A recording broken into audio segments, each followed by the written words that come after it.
Shalom. Let's start out by giving all glory, praise, and honor to Yahweh, Ba'ashem, Yahweh Shai, Ba'ashem Rakakadash. Double honors to the elders and apostles of the Great Millstone, and Shalom to the elect of Israel. This is the Atlanta camp, the Atlanta Ba camp, coming to you today for another day of chanting down Babylon and exposing this Edomite that's in power right now and waking up the elect. And we're very close. We're seeing the signs that are here. We're seeing these plagues come down on Babylon and upon our oppressors and the heathen. And we just wanted to go into that a little more today. So what we're going to talk about are some of the laws of physics and how some of the laws of physics actually prove that Esau gets judged. Esau being the self-proclaimed white man. And so we're going to pinpoint it onto Newton's third law of motion. It's stating that every action has an equal or opposite reaction. So we'll let the brother read it from this article. All right, this is Newton's third law, action and reaction. Whenever one object exerts a force on a second object, the second object exerts an equal and opposite force on the first. And so Esau, put his name on it, put Newton's third law of motion, but these are actually the Lord's judgments that they're pretty much breaking down. They've brought this into, or they say it's a law, and it's really just one of the Heavenly Father's laws. And you get Obadiah 1 and is it 14? As thou hast done, it shall be done. Or 15. This is the book of Obadiah, starting at verse 15. Hold on. 15. For the day of the Lord is near upon all the heathen. As thou hast done, it shall be done unto thee. Yeah. And so that is Newton's third law of motion. Is that what they put out is what's going to be returned unto them. And some people in the world will call it karma, but it's just the Yahweh Ba'ashem's judgments. Yahweh Ba'ashem, Yahweh Shai's judgments coming back onto these people, onto all of us, really. That's why we're under the curses right now, because we did evil, and we had to receive for that evil that we did. Oh, Micah was 7 and 10. I will bear the indignation of the Lord because I have sinned against him. Yeah, and we have to. It's just, as you put out, it comes right back around to you. You got any more? Yeah. Continuing on in verse 15, Obadiah in verse 15. Thy reward shall return upon thy own head. That's exactly it. Because rewards, you got good rewards and you got bad rewards. And it's just that judgment coming around full circle. Just as Newton stated, for every action there is a equal or opposite reaction. And so it's just coming back. It's that reward, that judgment. We got Want that read what you saw? Yeah. John, this is Exodus 21, and starting around verse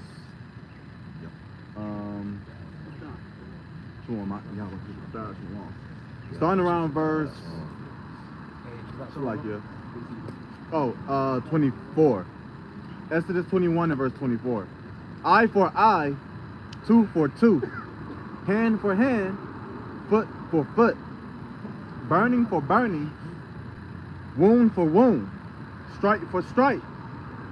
If a man smite the eye of his servant or the eye of his maid, that it perish, he shall let him go free for his eye's sake. But that just shows the balance. At the end of the day, starting with Esau, Edom, he starting with the main enemy.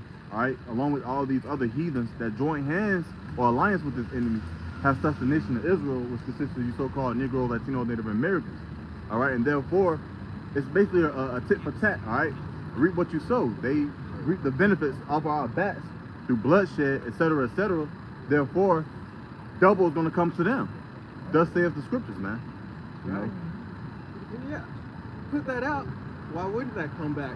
And then in the Christian church, they teach you God is all love and there's forgiveness for everything. I learned about that tooth for tooth, eye for eye in school when they called it Hammurabi's Code. But that's the Lord's laws, and it's balanced. It's complete balance and it's judgment. It's not really like Newton just put his name onto these laws, but these are the Heavenly Father's laws that he's quantified. Matter of fact, could one of y'all brothers get John 10 and 10? Because, you know, Esau will try to reframe stuff of how the Most High had it programmed. He'll try to take credit for what the Most High did because Esau thinks he's a God, you know? This is John chapter 10, and starting at verse 10. And it reads, and this is in red, this is Yahweh speaking, the thief cometh not, but to steal, and to kill, and to destroy. I am come that might have life, and that they might have it more abundantly. Yeah, the thief being the Edomites, and he came and he's stolen. This is just one example. Newton's laws of motion, his third law of motion. He came and he put his name onto the Lord's judgments, and that's thieving, that's stealing, that's killing, destroying. He's just destroyed everything, really. Yeah. Like I say too, you know, the scriptures also says that Yahweh shall come as a thief in the night. But here it is, Esau Edom been thieving, you know, ever since he was invented. Okay? So he's basically paying him back. He's like, oh, so I'm gonna come as a thief in the night then on your ass. Yeah. You know, just throw it out there. Returning that reward to him, just as he's done. And also, Newton putting his name onto the third law of motion, Newton's third law of motion, that's very similar to Esau naming the lands after himself too. Just like it says, their inward thought is that their houses shall continue on forever. He calleth his lands after his own name. That's really similar to him putting his name onto the Lord's judgment. You got it? It's like this is Nahum 3 and start from the top. Woe to the bloody city, it is all full of lies and robbery. The prey departeth not. Yeah, that bloody city being right where we're standing. In Babylon the Great, aka America. And it's all full of lies. It was started with lies. One of the biggest first lies you hear is that Columbus was searching for India, for East India. And that's why they called them Indians over here. That's a big lie. He was searching for this land in particular so he could get the gold and enslave the Israelites. That's why he took 5 Hebrew translators with him. That is a lie, and that's in their foundation. It's a foundational lie. And the robbery, that barely even has to be stated. We started with the 13 colonies, and it was, parts of the British came over, the French came over, the Spanish came over. They all split up portions of this land, and eventually it all became the United States of America, with snakes. And it just shows the robbery, the thieving, the lies. You got any more on that? Oh, no, that was it. Okay.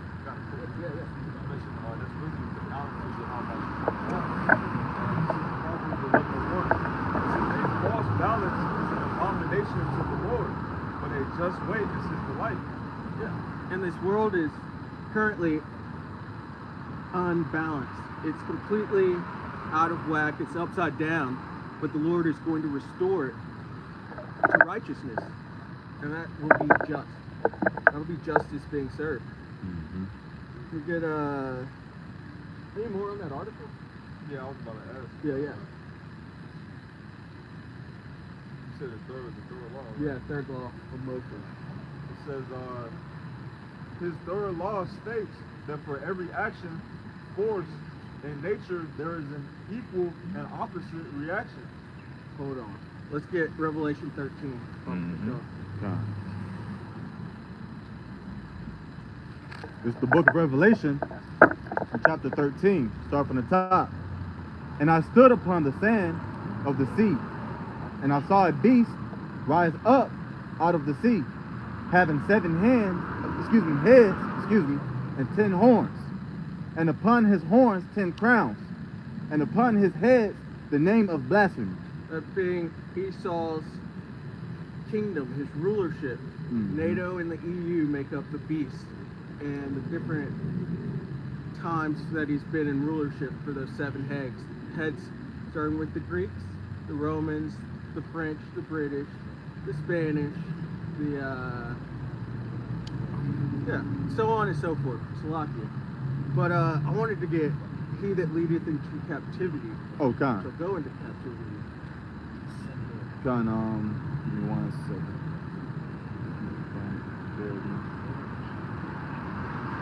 9 and 10. 9 and 10, yes. This is the book of Revelation, chapter 13, and starting at verse 10. He that leadeth into captivity shall go into captivity. Good. Go back to that. It says, his third law states that for every force, every action of force in nature, there is an equal and opposite reaction.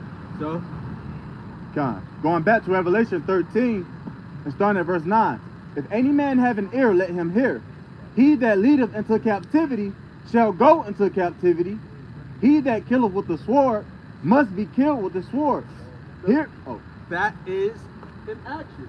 For every action put out there, there has to be an equal or opposite reaction. That's showing that completely. If you kill with the sword, you're going to be killed with the sword. If you lead people into captivity, it's going to come back onto you. It's that equal and opposite reaction. And it's just prophecy. It's what is going to happen. And Esau put his name on that. And Esau is going to pay for all of that. Continue on, Brother Esau. Con. Continuing on in verse 10. Here is the patience in the face of the saints. The saints being the Israelites, the Negroes, the Latinos, and the Native Americans, as well as our scattered, because we've been scattered into all 4 corners of the earth. So we are going to come back looking like all of the different nations. But that being the saints, and we have been patiently waiting for Esau to be paid back, to be taken out of this captivity, out of this low state, and for righteousness to be established under Yahweh Bahasham, Yahweh Shah, to have this a righteous kingdom set up. And it's really showing the Lord can't keep us in this, or keep the world in this unbalanced state as well, because just wait is his balance. I mean, this is he likes just wait. Yeah, like it says in Proverbs 11 and 1, but also it says in Numbers 23 that the Most High is not a man that he shall lie. So he's bound to loose us from these chains of darkness and to get us out of this captivity and bring us back into the land of Israel, because he's bound by his word. Yeah. Just like it says, the whole creation or waits, is waiting for this. They're waiting for this revealing the sons of the Most High. I was going for it. So what if someone said, like you mentioned earlier, if somebody came and said, that was the old covenant. Well, this is Malachi 3, starting at verse 6. For I am the Lord, Yahweh Ba'ashem Yahweh Shah, I change not. Therefore, ye sons of Jacob are not consumed. Yes, the Ancient of Days. Yep. He changes not. How can you be the Ancient of Days and actually change? That would show weakness. Him changing, aging. He doesn't. And the sons of Jacob, being the Israelites, he's going to pull us out of this state. That's another one for you. Yeah. Going back to the book of Obadiah and starting at verse 10. For thy violence against thy brother Jacob, shame shall cover thee, and thou shalt be cut off forever. Going into the reap what you sow. All right. And this is mentioning going all the way back to Genesis 25th chapter. well, it gave it talks about, excuse me, the birth of Jacob and Esau.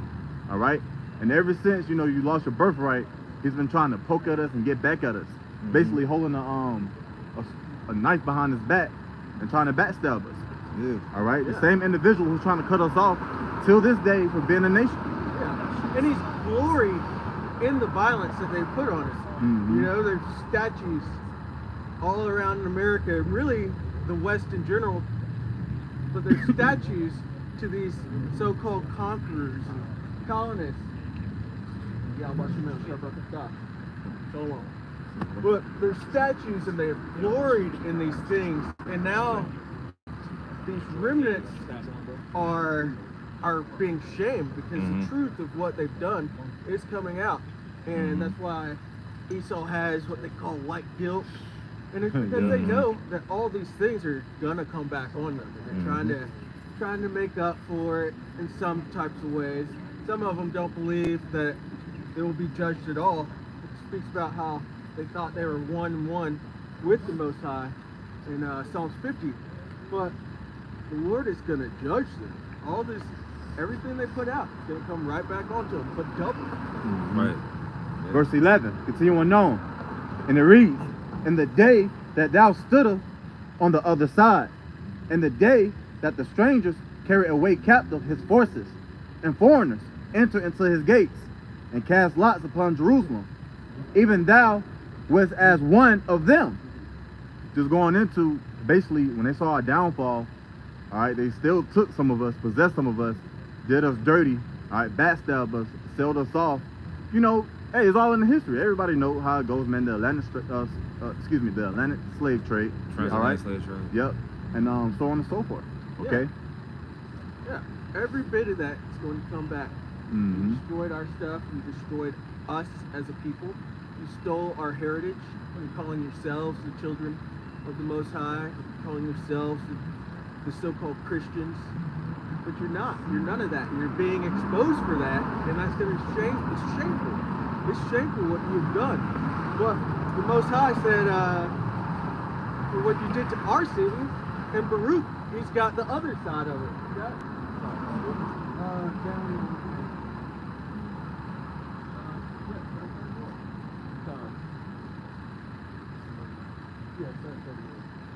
This is Baruch chapter 4 and verse 31. "Miserable are they that afflicted thee, and rejoice at thy fall." So, you afflicted us, you rejoiced over us at our downfall, but what's the Most High say? This is future prophecy. You got it? "Miserable are the cities which thy children serve." He's going to turn everything that you've done all the way back around onto you. Every bit of it. You're going to be, it talks about, or in Genesis 27, you cried when you didn't get the birthright, but this downfall, you were going to be crying. It terrifies me as an Israelite. What's coming to you is the worst anyone has ever gotten. It says, "Miserable is she that received thy son." That being Babylon the Great, and the other cities around the world, because it wasn't just the Atlantic slave trade. There was a sub-Saharan slave trade. There was we were scattered into the four corners of the earth. You had the Acapulco slave trade, where they had tribe of Issachar, so-called Mexicans, go over there to the Philippines. That's why you see a lot of those Israelite, lots of those people gravitate towards us, because they're Israelites. We're scattered throughout the four corners. So a lot of those Filipinos go back to these tribes, and all of these things, like the world is about to feel for what has been done. All these, the Psalms 83 nations, they're all about to feel for what they have put out there. It's all going to come back onto them in great misery. It says, verse 33, "For as she rejoiced at thy ruin, and was glad at thy fall, so shall she be grieved for her own desolation." Yes. And you rejoice, it's documented. The Arc of Titus, it's all around the world. And it shows you taking our things, the Lord's things, and you're rejoicing in it. You made a monument to it. Yep. Oh, that's that coin, Judah conquered. Gotcha. It shows, pretty much the tribe of Judah being conquered. Yeah. Miserable. It's all gonna come back on you, and we're watching the beginning of it. We just have to wait till the third war. That's not very far away. Mm-hmm. Yep. And your mighty men are gonna be crying, holding on to their stomachs like little women. It's gonna be the greatest destruction of all time. You got some more? Can I have some? Oh, you come on. No, that was it. Okay. Con. Going back to the book of Obadiah, continuing on, starting at verse 12. But thou should have not have looked on the day of thy brother and the day that he became a stranger. Yeah, we became a stranger, towards the Lord and the custom of our heritage. That's how low we have been beaten into. Okay, damn near diminished. All right. Scripture says we've been brought to a low stature, which also is metaphor to our glory. Okay, that we once had. All right.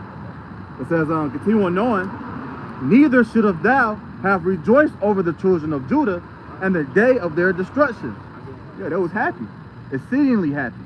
Okay, and their happiness still showed back in the early 1900s when they were sending postcards towards one another. Yeah. All right, hanging and lynching these so-called Negroes, Latinos, and Native Americans, and like a barbecue, having drinks, putting smiles on their faces. They had a fun time doing that. Yeah. And you're torturing and mutilating people. Mm-hmm. And enjoying it, rejoicing. But that's all going to be turned around.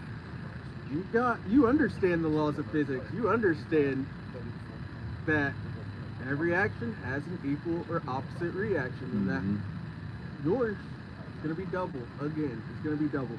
And it talks about how they that sell them rejoice in the Lord, saying, blessed are we, for we are rich. You rejoice. We just want you to know it. Enjoy it. Rejoice and be glad, O daughter of Edom. Yep. Because your day's coming. Yeah.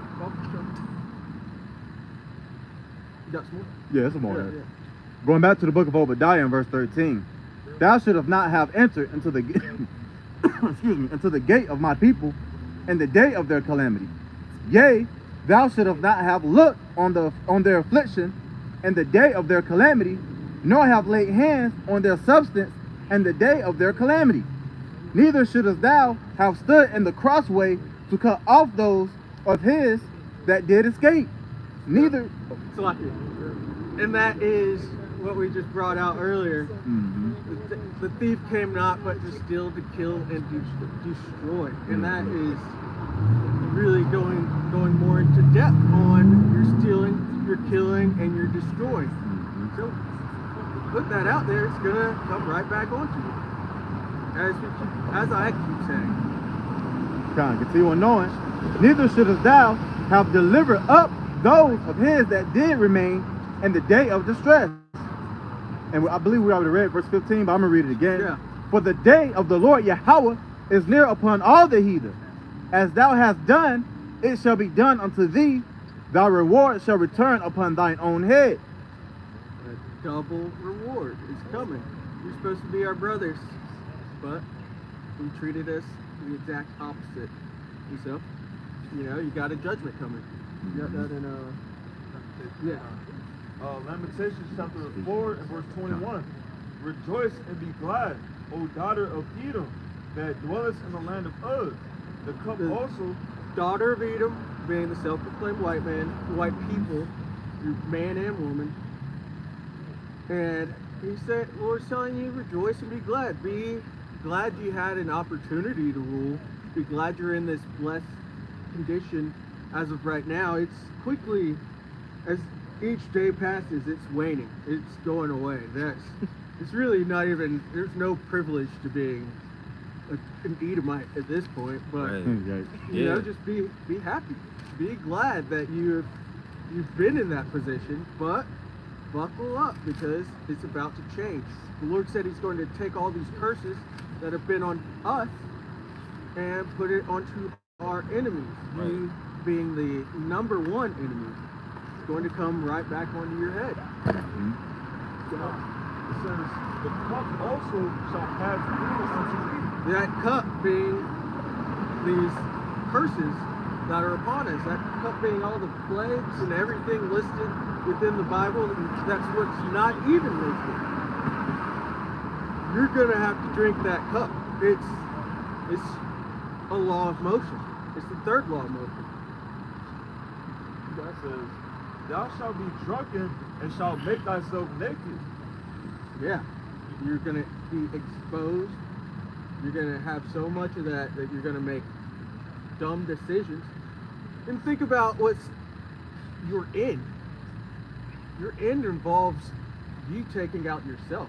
There's that and that's a drunken dumb decision. People you go into these, think of these cold parts of the world. People get drunk and pass out outside all the time and die because they made a dumb drunk decision. Right. You're gonna get drunk and send off nuclear missiles onto yourself and die. The Russians don't get drunk off that vodka. Yeah. It's gonna have a bunch of vodka, hit the button, and destroy your whole kingdom. Everything you built. Yeah, everything. 1 hour. I was watching this documentary about Alaska. It was in Alaska and they're showing the homeless out in Alaska, which seems like the worst place you could possibly be homeless. And they're showing this guy and he was telling this story. He's like, yeah, I got drunk and I passed out, and he was showing his hands. It's just nubs. No fingers, no toes. But you're gonna do way worse than that, Esau.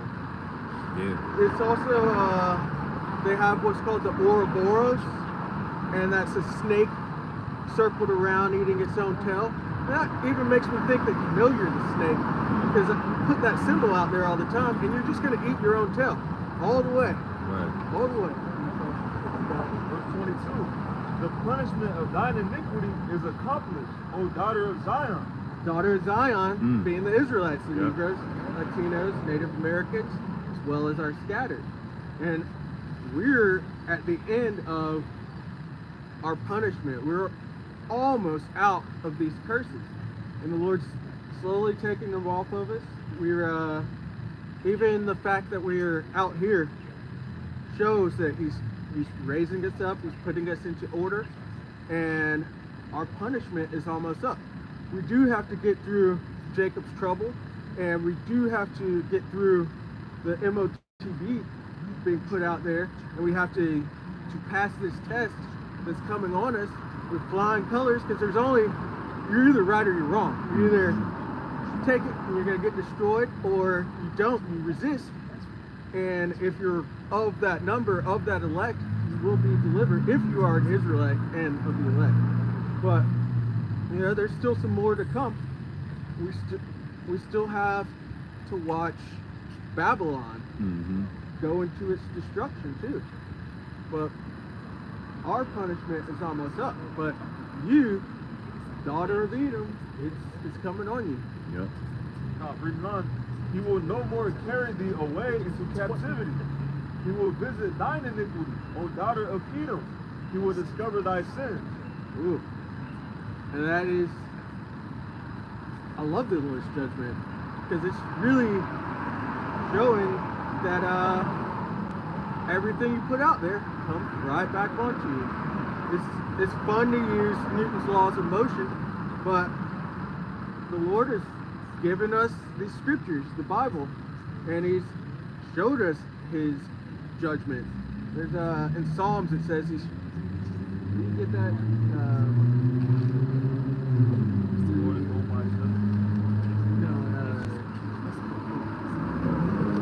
Israel nation.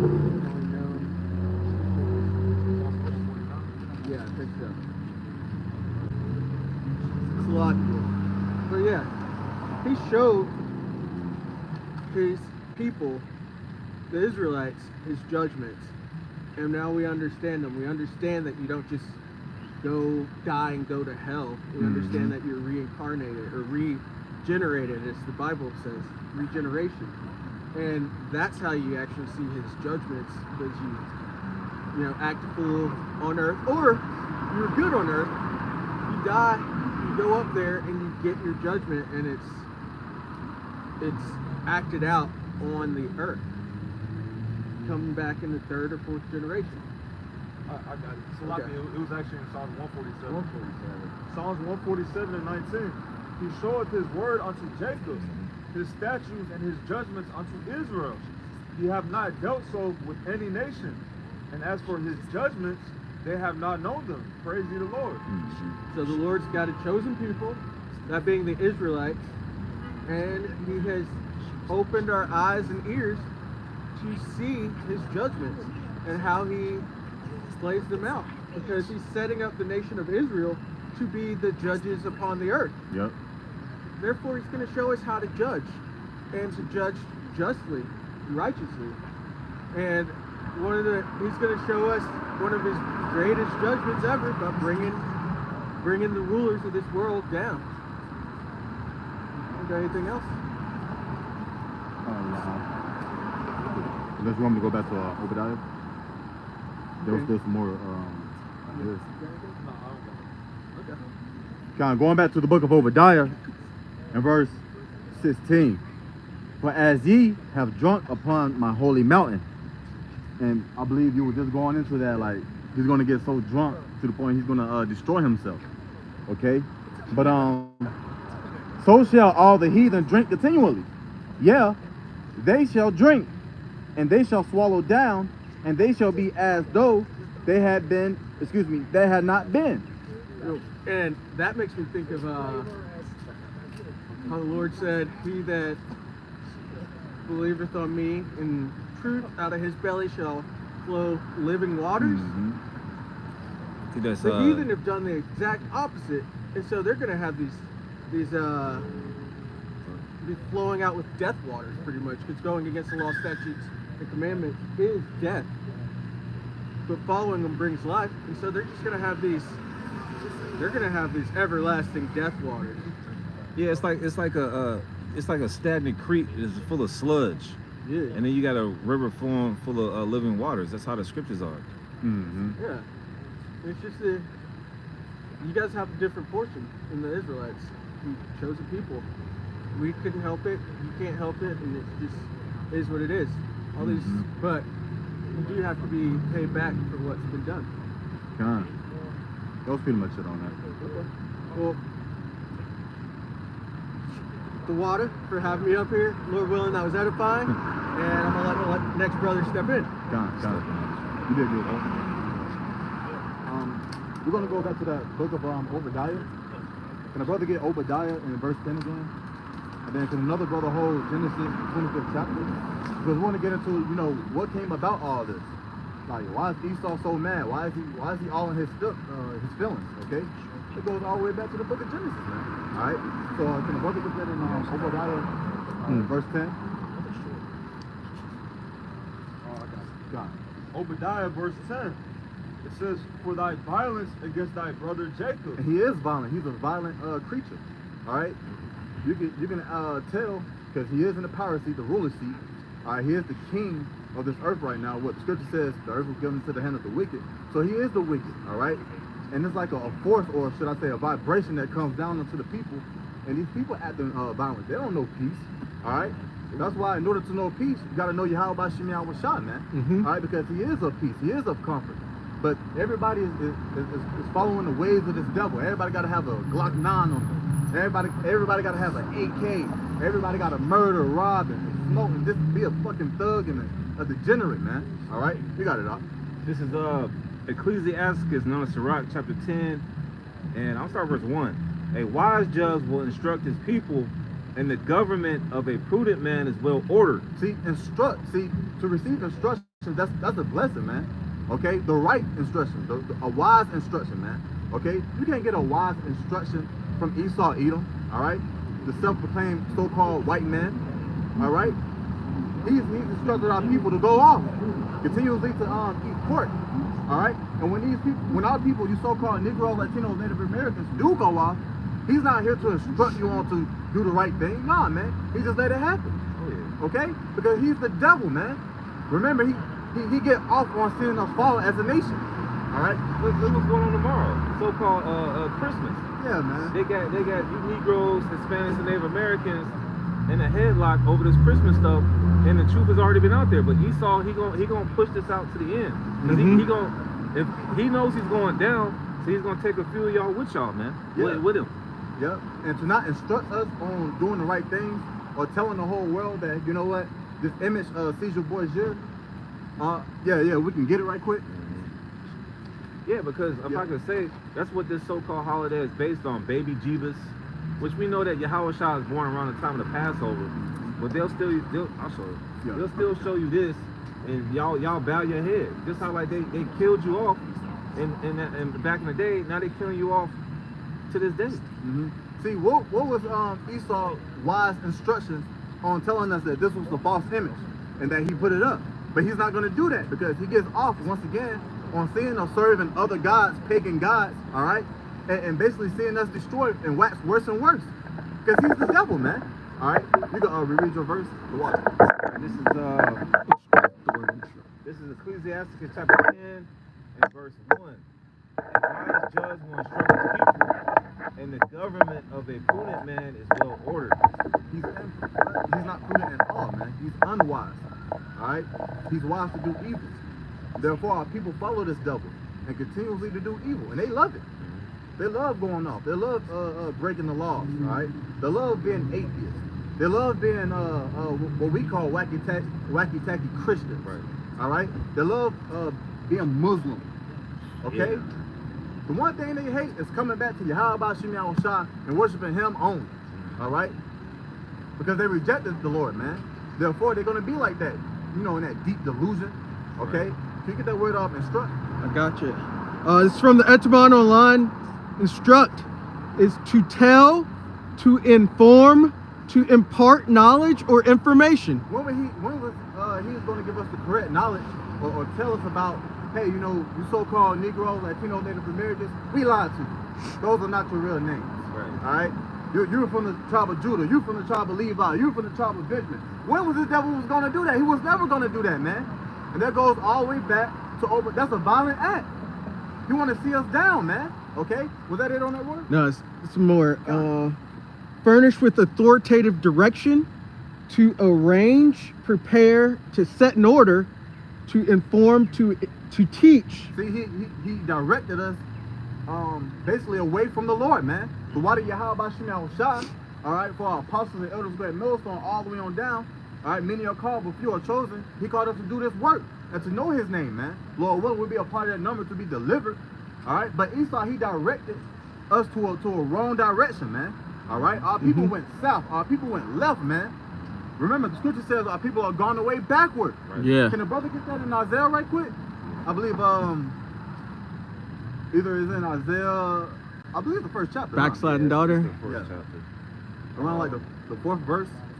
Actually, can you go what talks about Osno with his owner? I got you. Con. Yeah. This gonna go into that. This is Isaiah chapter 1 and verse 3.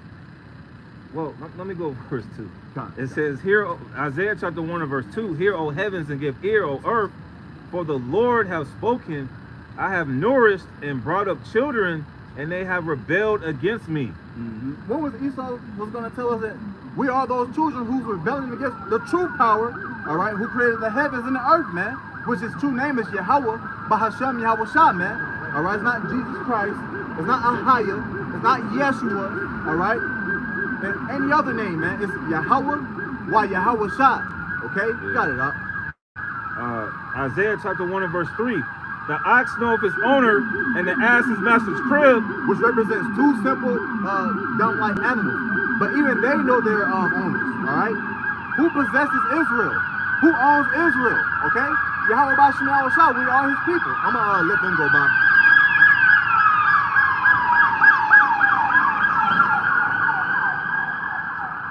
All right? So if we've known that we're a chosen nation unto the Lord, okay, he possesses us. All right, the scripture even says that he looks at us, he looked at us as a delicate woman. There it is right there, man. We're his woman. We're his possession. All right, you got it out. Isaiah chapter 1 and verse 3.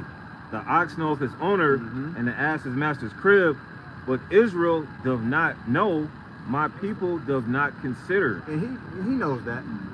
All right, versus the ones who do know, but you still have a lot of so-called Negroes, Latinos, and Native Americans not considering, all right, the fact that Yahweh Shem Yahushua is about to get busy. All right, the fact that they are the true Hebrew Israelites. All right, the fact that we are in a strange land. All right, and we are oppressed people, man. Okay, but they love it here. Yeah. All right, they love going to their parties.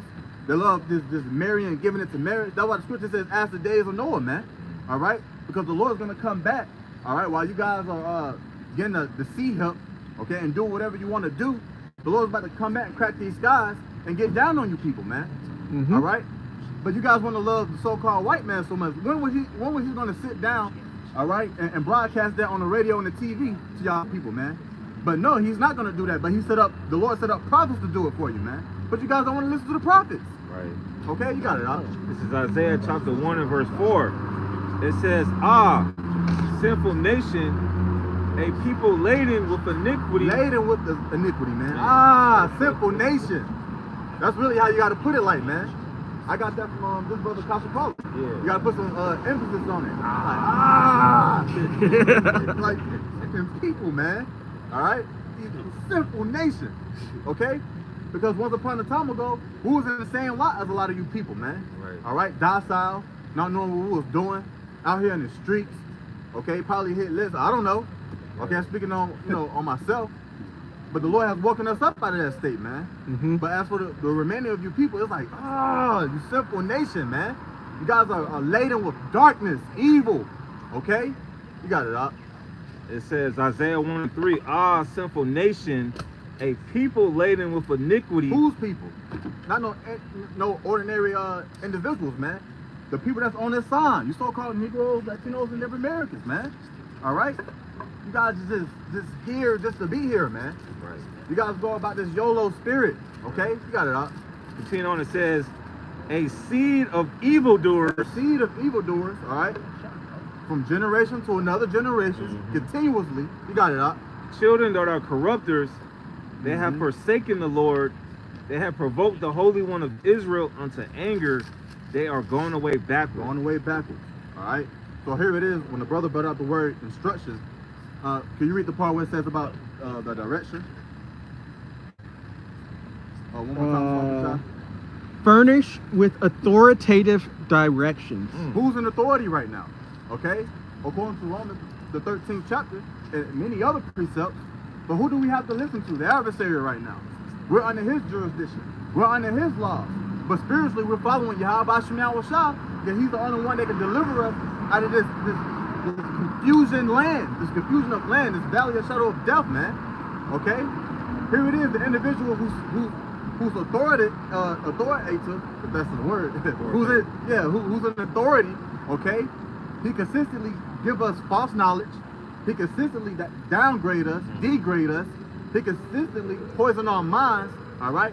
Having us talk any other kind of ways, all right? But with the Lord, you can learn a level of mannerism. You can learn how to walk within this valley of shadow of death, speak to others, okay? Learn what Scripture says, learn when to speak, all right, before you actually speak it. Things as such, man. The right things, man, to make you a better man, woman, and child under Yahweh Shem Yahushua. And that's beautiful you say that, because when you rebel against the Lord, you're going to rebel against anybody else. A lot of people, that's how a lot of you blacks and Hispanics get shot by the police, or you go against authorities that's above you, that the Lord put above you. So you rebel against the Lord, and that gives you access to rebel against these regular local authorities, your boss at the job, the police, and then you wonder why you end up in these predicaments, man, because the scriptures give you a set of conduct, man, how to conduct yourself behind enemy lines. We are indeed behind enemy lines. Yeah. Again, the enemy, he controls all this, man. All right, by the hand of the Lord. All right. You got anything else? Yeah, a little bit more on that. Time. And it also talks about when the righteous are in authority, Time. the people rejoice. Yep. But with instruct the last little bit is to build, to erect. See, to build. But according to the scriptures, who ransacked the temple anyway? Okay, who went throughout the temple and destroyed everything? All right, made things filthy. Who touched the Lord's people? Esau, Edom. All right, that's why the third spiritual temple is of Yahweh Shem Yahushua, it's of the spirit. It's not a carnal thing. Right. Because we already know with his blessing that is mentioned in Genesis the 27th chapter, when Esau got blessed with the sword, man, he came out swinging. Right. All right, he came out, murdering, giving your money, robbing. The brother just went into it, man. All right, cutting us off with his spiritual sword that he was blessed with, us off of being a nation. Okay, was that it, Tamaya? Yeah, that was it. Sorry, you know that. Proverbs 29:2. When the righteous are in authority, the people rejoice. See, are the people on this side? Matter of fact, even the heathens are going to rejoice, man. But are we in those times yet? No. Look at our people right now. Are you rejoicing in this filthy ass society? On this filthy earth right now, man? You can rejoice in the Lord, okay? But look around you, man. It's all filthy. Yeah. Everything's backwards. You have back pains, headaches, you name it. The energy is low. Yeah, the energy is low. Yeah. Lethargic is it's contagious out here. Mm-hmm. Yeah. Knowing that the enemy have all types of weapons, all types things to bother you, okay? Sometimes it's kind of hard just to sit down and chill because there's a spiritual tug of war in your mind going back and forth, okay? But with the Lord, man, you could be sober, all right? See, when was this devil going to tell us that? But he wasn't. Right. That's why he got to get out of power, and that's why he's going into captivity, man. All right? You got it, Rock. It says, when the righteous are in authority, the people rejoice. Yeah, the people rejoice, man. Okay? And I can humbly say we can still rejoice under Yahweh Shem Yahushua, man. It's a glorious thing, it's an honorable thing to be out here, man.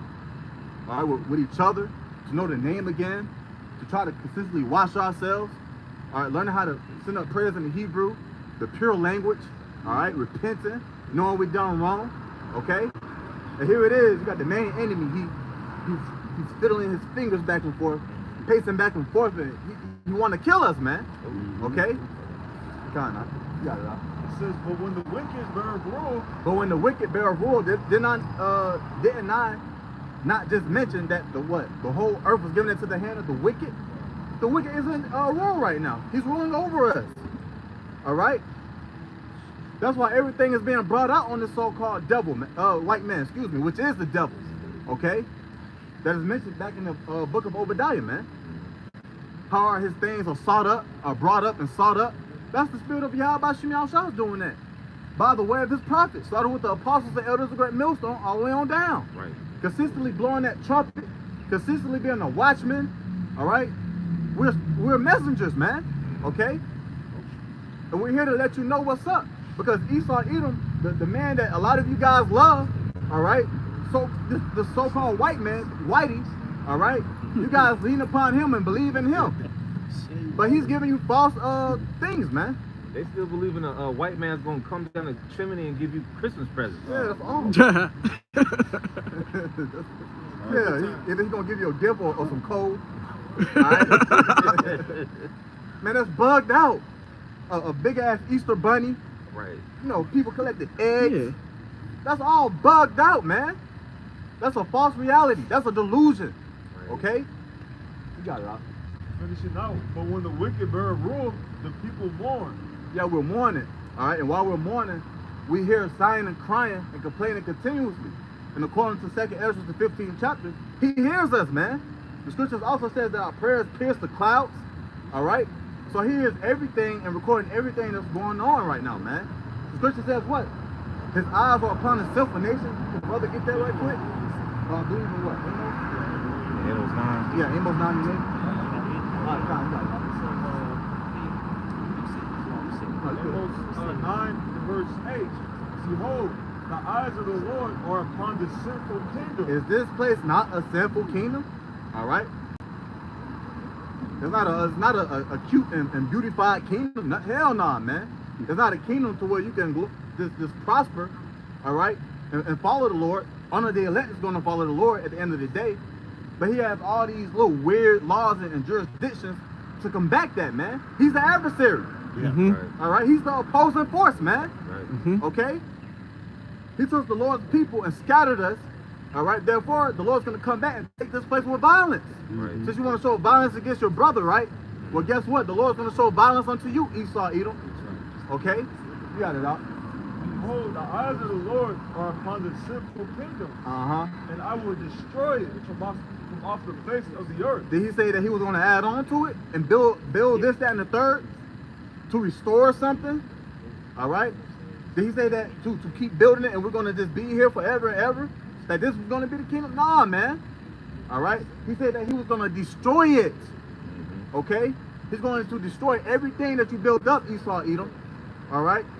Because at the end of the day, you had the whole earth drunken under your philosophies, man, your false philosophies. Okay? Not giving the people the right directions, as the brother behind the camera beautifully brought out the word instruction, man. Okay? You didn't instruct us to do good, but you instructed us to do evil. All right? And then the people on this song, you so-called Negro, Latinos, Native Americans, you love to do evil, man.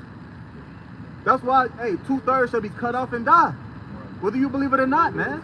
Okay? Is that it, no, Saying that I will not utterly destroy the house of Jacob, says Why? the Lord. Why? Why is that? Because there is a remnant that's trying their best day in and day out and consistently calling upon Yahweh Bashim Yahweh Shah and want out this place, man. Okay? But while we're here, we understand that we're going to wait at the same time and be patient. All right? Because the Lord, he did his part, so now, therefore, we have to wait and do ours, man. Remember, vengeance is not ours, man. He's going to come back to avenge us. All right? Up under these wacky-tacky laws, man. Right. All these mingled, religions putting together, man. All right? Come out consistently digging in your pockets, taking your money, whether it be taxes and insurance, this, that, and the third. This place got to go, man. That's right. All right? The community, the LB community, all that, man, they got to be wiped out clean, man. Right.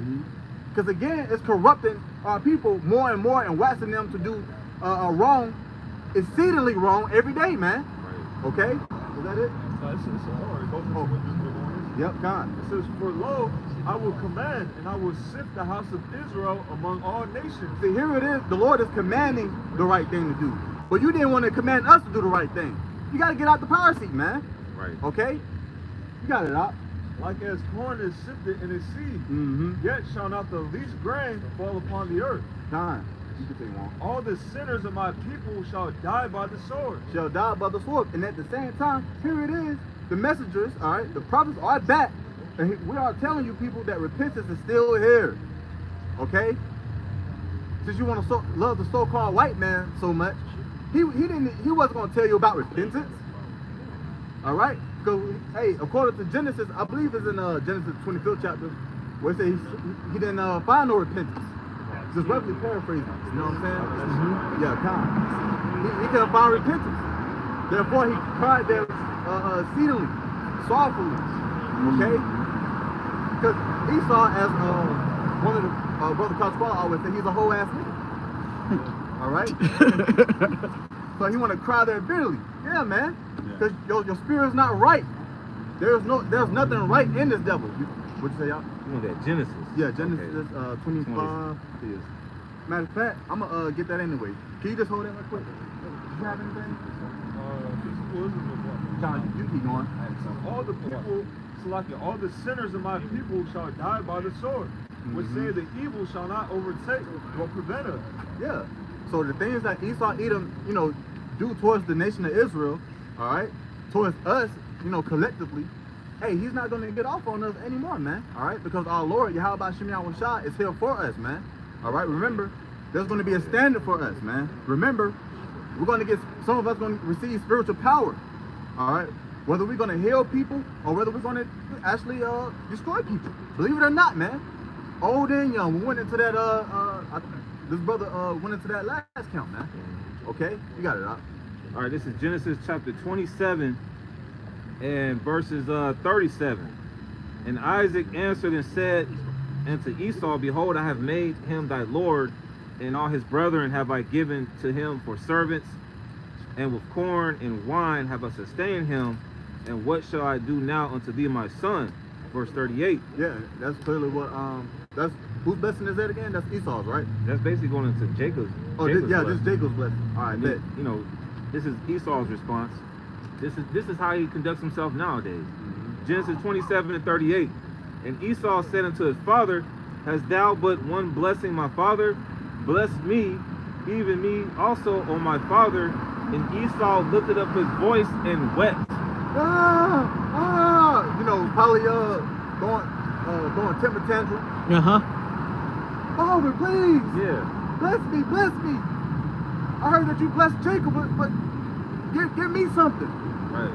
Because you know you screwed up, man. All right? That's why we just read that everything that you have done into the nation of Israel is going to be placed, on your own head, man. Well, he messed up because he sold his birthright. I believe it's in the 25th chapter, Yep. man. Yeah, actually, Yeah, you know, the whole Genesis 25, we're going to get into all that. Was that it on that? And then he played Yeah, victim. let's sit on that. Yeah, playing victim, as he always do. He's a playful lion serpent, a vagabond, a whole ass nigga. Like I said, Yeah. I got you.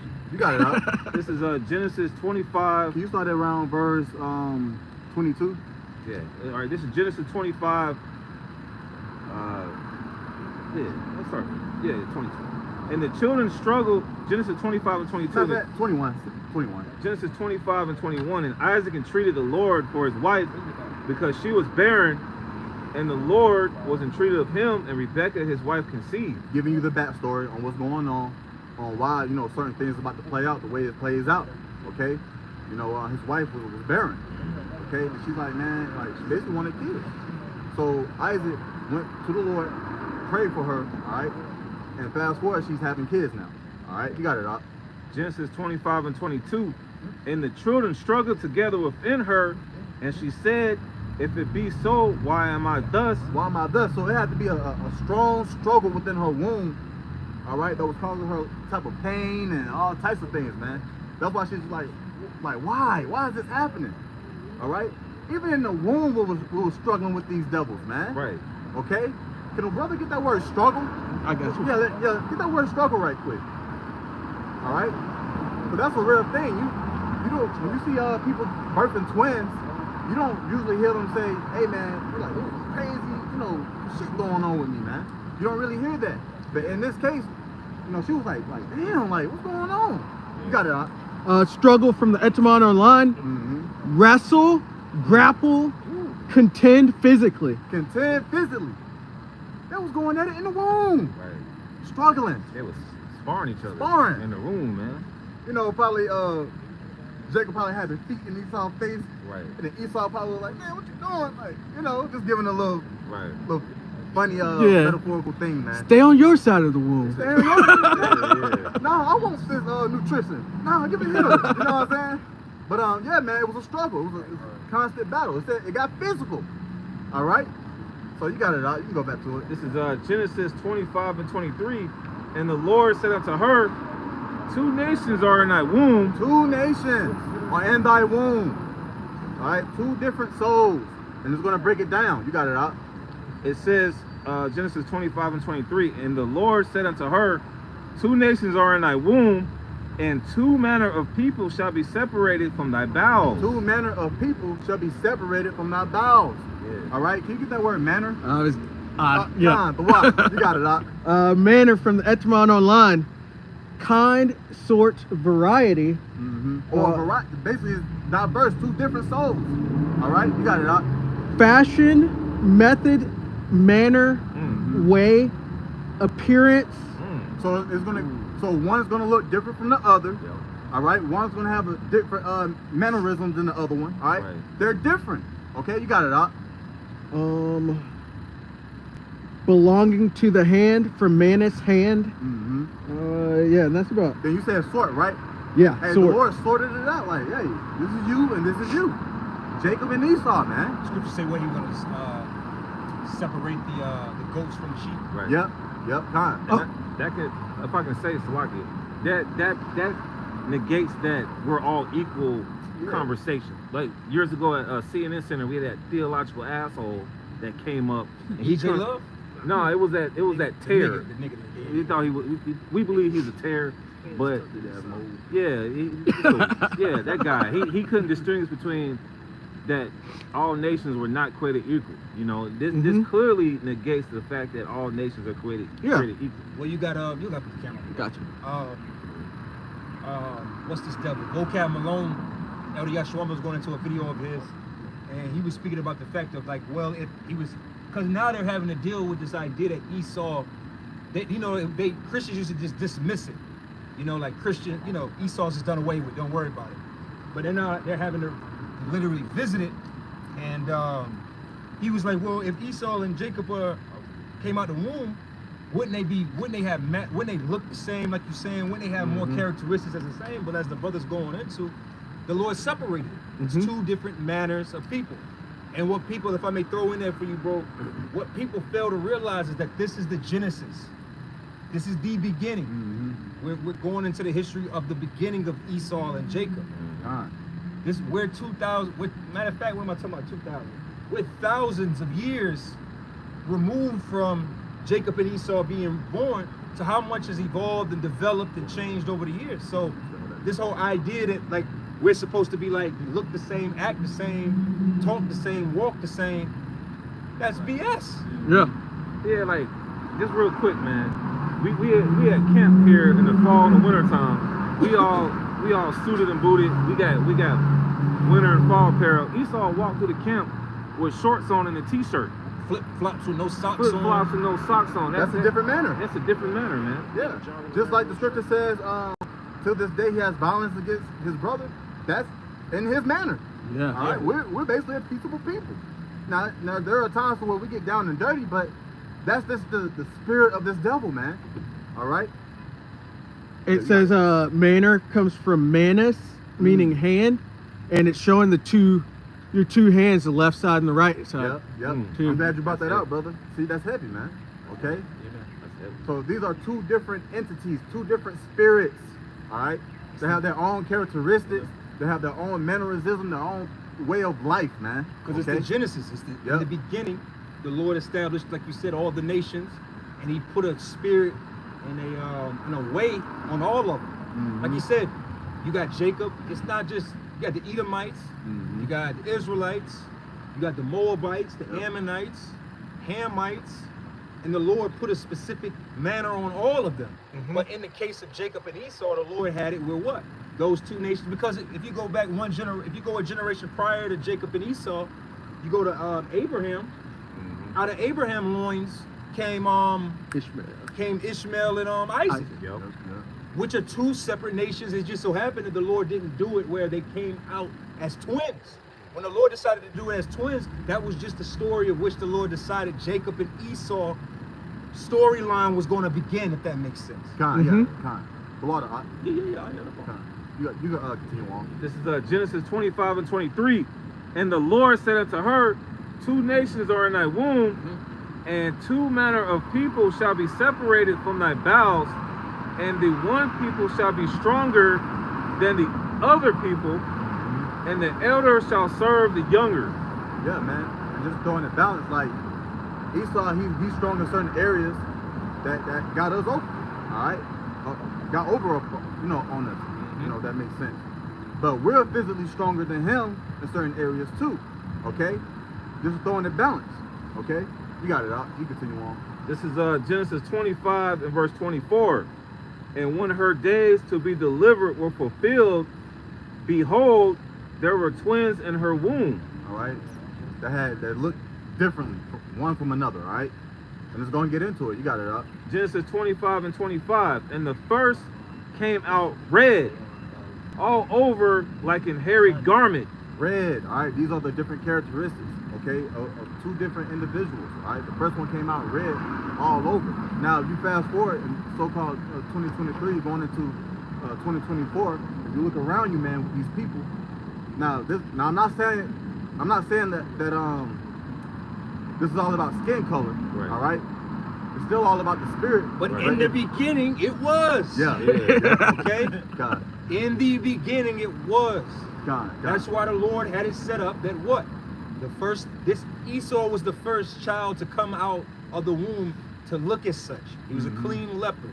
Everybody up until that time there was no need in making the distinction that Adam was a dark-skinned person, or that Ishmael was a dark-skinned person, or Ammon and Moab. All of these different individuals, everybody on the earth were dark-skinned. In the beginning, like we got to keep in mind, people lose sight of that. Genesis, in the beginning of it all, right? Yeah. The first Edomite was a so-called white person. He was red, as the scriptures say. He had no color, wasted away. He was a Yashai wasted away is he? The water, right? Wasted away. It was the first child to come out the womb to look as such in the beginning. So yes, we know that's why we as the prophets, fast forwarding, we have to give the understanding to the people as you're going into that what? Color is not a thing because of how the intermingling and everything that's happened for thousands of years. But at that point, it was color. Yeah. All right, there were no Israelite foreigners yet. Right. Yeah. Jacob's name hadn't even been changed yet. Right. Yeah. Oh, that's beautiful. Yeah. Point. Yep. If I could say that's why Amalek is always desecrating the artifacts. He's like putting some kind of weird shit on the beard, or breaking the nose. Yeah. You know what I'm saying? Trying to make it look like the ancients weren't dark-skinned people with curly hair. I kind of clever. Yep. That's why, Salaki, bro, I know we'll give it back to you, but that's why to add to, what the brother just said, a big point of controversy in the world, even in the historical aspect, are beyond what are the colors of the true Israelites, or who are the true Israelites. Also, who were the true Egyptians? Yeah. That point of argument causes a lot of controversy in the world because, like how you said, Esau wants to throw your mind off because it's hard for him to push the idea that the original Egyptians were dark-skinned people, because if you did that, how could the original Egyptians be dark-skinned, very dark-skinned, and the Hebrews were white? Right. So what do? Well, that's that racist undertone of what the original Egyptians are Arabs, Yeah. right? Or the original, they'll show you the pictures of certain Egyptians and they look like straight up and down white people, because why? They don't know how to distinguish the time periods. Like I read something a long time ago of how we are so much closer in historical time to ancient Rome than Rome is to ancient Egypt. Does that make sense? Wow. Yeah. That's how long ago, when we read the account of Moses and Pharaoh and all of those accounts, that time period is so far removed from where we are today that people get caught up in the history of it. So that's why people will argue, well, no, the Egyptians are not Africans, they're really Arabs. So do you Arabs not come from the fucking Middle East? Right? It's like I know I'm long-winded, but dealing with the map of Shem, Ham, and Japheth, right? The so-called Arabs, which is the Ishmaelites, came out of who? Shem. So Shem traveled towards the Sahara Desert, the Mesopotamian area, Israel area, that's us. Ham went towards what we know now as Africa. So the original Egyptians were Africans, but these points of time, the beginning of it all, the book of Genesis really trips up 99% of all people out here. You got it, brother. I don't want to be, long. Oh, no, you got it. Yeah, the water. Okay? And it says, came out red all over like a hairy garment, going into the features, because naturally there are hairy individuals, man. All right? And like the brother said, Ashashua, all right? Esau, wasted away. Okay? Wasted away of what? Melanin. All right? They had, pigmentation. All right? There was lepers. Okay? So you got it, brother. This is Genesis 25 and verse 26. It's a secret. And after that came his brother out, and his hand took hold on Esau's heel. Which is symbolic. Okay? Now why didn't it get into the characteristics of Jacob? Because again, at the point of time, at the beginning, it was normal to have pigmentation, melanin. Right. All right? You didn't have to say, and he came out regular like everybody else with dark skin. Nah. But it specifically described Esau, Edom in a way to describe him for a reason. Okay, to let you know who the devil is, who Esau Edom is. All right, and who is Jacob? And it says what he did what to his heel? It says Genesis 25 and 26, and after that came his brother out, and his hand took hold on Esau's heel. Yep, symbolic. Okay, meaning I'm gonna take your position, I'm gonna drag you down, man. Okay, and we're in those times, man. We see Esau Edom rulership falling right before our eyes, man. Okay. This is Genesis 25 and verse 26, and his hand took hold on Esau's heel, and his name was called Jacob, and Isaac was 80 years old when she bare them. Con. Can you get that precept right quick? This is 2nd Ezra 6, and I'll get straight to the point. You put Verse the 8, jacket and he said unto me, from Abraham unto Isaac, when Jacob and Esau were born of him. Which we were just reading, okay? The story about Jacob and Esau being born. All right, you got it out. Jacob's hand held first the heel of Esau. Con, can you read that part one more time? All right, this is Genesis chapter 25 and verse 26, and after that came his brother out, and his hand took hold on Esau's heel. Which is symbolic, all right? Because we're coming into that time, man. This time that this scripture is going to actually speak about. All right? Is that it? Now continuing on, it says, and his name was called Jacob, and Isaac was 80 years old when she bare them. Con, now let's go back to him. We read that part, Sean? 2nd Ezra 6 and 8. And he said unto me, Abraham unto Isaac, when Jacob and Esau were born of him, Jacob's hand held first the heel of Esau. Yep. For Esau is the end of the world, and Jacob is the beginning of it that followeth. Are we not in the end of the world, the latter times? Okay. We're all witnessing Esau's rulership just degrading, all right, collapsing, falling, okay? And soon he's going to be completely taken out of power because of this right here, all right? Well, that's how you know that through the spirit that the Lord is only dealing with the prophets. You know, this word was written by the prophets for the prophets, because the scriptures say in what Wisdom of Solomon, the 7th chapter, that what that you know King Solomon knew the beginning, the middle, the midst, and the endings of times, and that's you got to be on a high level, whether you be basically on the left hand side or the right hand side. Honestly, you got to be on a high level to understand the beginning, the ending, and the midst thereof. Most of these people don't even know that, like you said, the average person, none of them talking about the average person. The majority of these people out here have no clue that they're in the ending of it. Yep. Because the Lord didn't give the secret of understanding how to, see, like we said, I think we've been saying for a while now, time is really measured.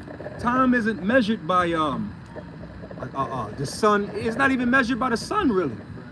Time is really measured by prophecy. Yep. All right? Yeah. That's really the marker of dealing with time. You know, how do we know what time? The scriptures say redeeming the time. How do you are we redeeming the time by watching the clock? No. He said in Sirach 39, verse 1. He said, not looking at a clock. Yeah, we don't know what time we're in behind. Well, you know, it's 3:45 on a Saturday, so it's time. No, that's really commoners' time. That's worker bees are on the beat clock beaters. All right? What do they say? Beating the clock. But then Esau had this doomsday clock, and this nigga has no indication, because the scriptures say measure out the time diligently, and you measure that according to the scriptures. Esau, I mean, he can twist the Bible up, but you got to have the prophets to give you the right understanding of what's going on. And that's why, like you said, that doomsday clock, it moves according to what? They listen to what we got to say through the spirit, and then they go back and they look at what's going on, and they be like, oh shit, yeah, we getting close. Because it's not, like you said, the doomsday clock is not based off of fucking, 24 hours in a day. It's based off of events. It's based off of events. Yeah. You got that precept? What did you quote for? Sirach 39 and 1. Oh, 1. Okay, gotcha. It's book of Sirach 39, verse 1. But he that giveth his mind to the law of the Most High, and is occupied in the meditation thereof, will seek out the wisdom of all the ancient, and be occupied in prophecy. Yeah, that's why in Job, what is that, 8 and 8? It said that, we search about the ways of our fathers. That's the historical side. The beginning, the midst, and the end thereof. Roughly paraphrased, as the scriptures say. That's a secret. It's a secret that, like you say, understand the book of Genesis. A lot of Christians get beat up, or people that deal with the Bible. In my humble opinion, well, I don't even got to go into 3 books. The 2 books that choke up anybody that's, if the spirit is not dealing with you in regards to these of the knowledge of the Bible, you're not gonna understand the book of Genesis, and you definitely not gonna understand the book of Revelation. Because to be able to understand, to truly understand the book of Revelation, like the apostle said years ago, the book of Revelation is really a you really got to know the whole Bible to really understand the book of Revelation. So the Genesis is the beginning, and the Revelation, book of Revelation, as we know, is what? Events and things that are to come. Yeah. How you gonna know what's to come? As the saying goes in the world, how you know where you're going if you don't know where you came from? Yeah. And that's not just simply your ass remembering your roots going back to fucking South Carolina. That's you talking, that's that saying of you not knowing where you going unless you know where you came from is literally redeeming the times of prophecy, man. Yep. You got it, brother. God, you can bring out that precept. Revelation 19 and verse 10. And I fell at his feet to worship him. Yeah. And he said unto me, see thou do it not. I am thy fellow servant and of thy brethren that have the testimony of Yahweh Shai. Worship the Most High, for the testimony of Yahweh Shai is the spirit of prophecy. Yeah. Only men can do that, which are the prophets, okay? They can tell you about certain things or events that's playing out concerning prophecy, all right? In other words, the event is going to play out before it actually plays out, okay? Like we've been saying, started with the apostles and elders, great millstone, all the way on down. The sea hill, right? The MOTB. That's literally going to happen. And now people are witnessing in the Whole Food grocery stores, okay? They have like the scanner right there for your hand, all right? And they have many other places like that as well, man. That's prophecy. So we're in a time of prophecy, man. That's right, brother. Okay? So since you brought that out, can you take that in Ecclesiastes, the 3rd chapter? Ecclesiastes chapter 3 and 1. To everything there is a season. Beautiful. Since we was going into times, right? Which basically saying spirit of prophecy, which equates to time. All right? You got it, y'all. And a time to every purpose under heaven. A time to be born and a time to die. And the clock, like the brother was saying, clocks can't tell you, hey man, you know, it's time for him to be born, or it's time for him to die, or Yeah. oh, it's time for, Or it's time to, you know, it's 30 minutes to stop into embracing people. We're 30 minutes away from that. Come on, man. Yeah, so it's not talking about an actual clock. Like the brother was going into, it's prophecy, man. All right, to discern the times that we're living in. Okay, you got it, Doc. That's right, Says, brother. a time to be born and a time to die, a time to plant and a time to pluck up that which is planted. All right, and way back, you know, America was planted. All right, through rape, rob, or murder. All right, can the brother get again Nahum 3, starting from the top, just to bring that out right quick. All right, this is let's see, Nahum chapter 3 and verse 1. Because the scriptures also it mentions fields a lot, all right, and it talks about the vineyards, things of such. But in this case, you know, here it is at a certain time or a moment, America was planted, right? Then it grew into an ugly, sinful tree. Yep. And now it's time for that tree to be plucked up, man. Sorry. Yeah. Okay? Right. Was that Joel 3 and 13? Yep. The fruit is the scripture say what? Told the angels to stick the sickle. Yep. When the time is right. Like how you said, it was planted, and there's a specific time. Clearly, this place is not fully ripened to the point where the Lord wants to bring that destruction. It's still ripening. Yep. You know? God. It's still, yeah. And through that ripening, it's still what? More prophecies have to happen for it to become right. That's basically. If brother, you know, people can get that drift. You got it out. This is Nahum 3 and 1. Woe to the bloody city, it is all full of lies and robbery. And that's what this certain plant has came out to be. Full of lies, full of robbery, full of bloodshed, which is operated by who? Esau, Edom. Right. Okay? That's right. So now let's go back to that Ecclesiastes 3rd chapter. It says, a time to plant and a time to pluck up that which is planted. Little A time to chocolate build plant. and a time to build. A time to break down and a time to build up. Are we not Little witnessing Richard the voice. breaking down of Esau's system? The breaking down of Esau's ways Yeah, man. and his system and his laws, okay? Everybody's starting to make videos on this devil. We're living in those times, man. According to prophecy, man. Okay? You got it, huh? Well, that's like you said earlier, you know, the people are, you brought out Proverbs 29. Mm-hmm. The people are not rejoicing, they're vexed because you're vexed. Like, let's just use a simple analogy of you see a woman online, right? There's a term called catfishing, right? Mm-hmm. You see a woman's profile and you're excited. You're looking forward to meeting her. She's beautiful, everything that you desire. But then you meet her, and it's another chick, and you would be what? Vexed. You feel like you wasted your time. You would feel defeated, and that's what people are realizing. Matter of fact, can I get a scripture? Go to Revelation. Go to Revelation. What is that? 17 or is that Revelation 18 about the harlot? 17. Get that real quick, because that's what people are waking up to. The nations were drunken because from a distance, at one point, America was the baddest bitch. She was a baddie, sexy. Called it the Golden City. Golden City, all of those things. So until you get here and you're in the midst of it, and you realize that this is a disease, canker sore, herpes on the face, dirty bitch, a whore, right? Go ahead with that. We'll let the scripture speak. All right, we're going straight to the point. Revelation 17:4.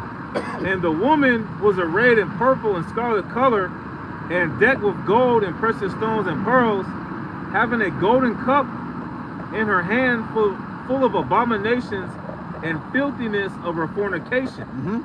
Verse 5. And upon her forehead was a name written, Mystery Babylon the Great, the mother of harlots and abominations of the earth. Yeah. So like the scriptures say, this woman, which is really America, because there is no such thing as America. America is simply Babylon the Great in the scriptures, is likened unto a woman that is decked out in all of these different, expensive garments, expensive clothes, expensive colors, jewels, the whole nine. But like with anything, if you deal with women, sometimes you meet a woman that you're feeling and you like, she's beautiful, the whole nine. Even on the internet, you might see a woman that you find like, damn, this bitch is bad, she's beautiful. Then she opens her mouth or she starts talking, and then you're just like, man, fuck, man. She fucking ruined it. She just ruined it. All the attraction, all the the fantasy that you had created in your mind is destroyed because you realize this bitch is a whore. She's just a slut. and we talk a lot of shit when it comes to these women, but we've all experienced that. There's some woman somewhere, whether it be in person or on the internet, that you've had a crush on, right? And then you realize this bitch done had trains ran on her. She done been slutted out from the East Coast to the West Coast. You're not just gonna act like, it might be 99 women that you be like, man, whatever. But it be that one that be like, God damn, it kind of hurt. If I could say that's one of the biggest, at least for me, that was one of the biggest trip ups in Babylon the Great, man. That's it, like, when I realized that all these fucking women are basically whores, I was like, God damn, man. You don't take that on the chin like, hey man, you know what? Yeah. I accept it, you know what I'm saying? These women whores. I'm cool with that. That's cuck, simp, that's weak nigga energy. That's Esau. Because Esau, like you said, according to Sirach, the 10th chapter, the way that he is the way that these people are going to be. Right. So because of his energy, that's why these women are out of order. Yep. They're headstrong. They're rebellious. They have no accountability. They have no work ethic. They have none of these things because this is the spirit of Esau on them. And they sink. Yeah, they're whores. All right, they're harlots. Independent. Yeah, the independent woman is a harlot. You can't be a wife is not an independent woman. Okay? Any more of that revelation, I'll throw it back to you. This is you got it, brother. We're gonna get something more now. You got it, Al. You go back. Proverbs 3 and 4. A time to weep and a time to laugh. A time to mourn and a time to dance. It says Sirach 3 and 4, right? I mean, Ecclesiastes, you said Proverbs. Yeah. It says, A time to weep and a time to laugh, a time to mourn and a time to dance. That's how my sheets A time to cast away stones and a time to gather stones together. What the Lord is doing spiritually, all right? Scripture talks about how David's ruins are going to be restored. Okay? Yeah. And also those souls represent lively stones, all right? Which are who? The prophets, the elect. Okay? What you guys see. Okay? You got it out. A time to embrace and a time to refrain from embracing. It's time to embrace this truth. Scripture says be rooted and built up. Okay? And embrace whatever comes with it. Endurance. Okay? You got it out. A time to get and a time to lose.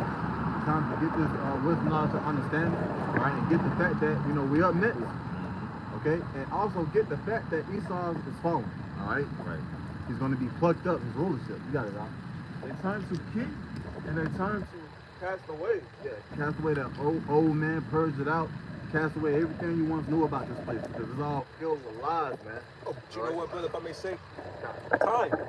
Back to the whole point of time. The thing about what like you said, these people, they don't realize. If you understand, I was going to say, I only spoke on 2 books, but this is now the 3rd book I was going to throw in there. The book of Daniel. Mm-hmm.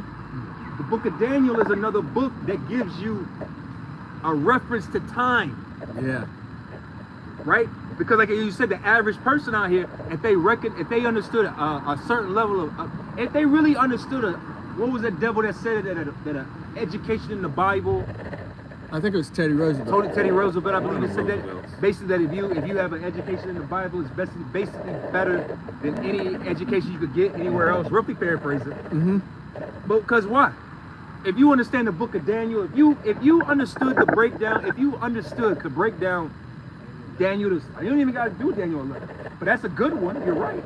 But if you understand Daniel 2, Yep. Daniel 7, Daniel 8 and 9 a little bit, those break down the times that you're in.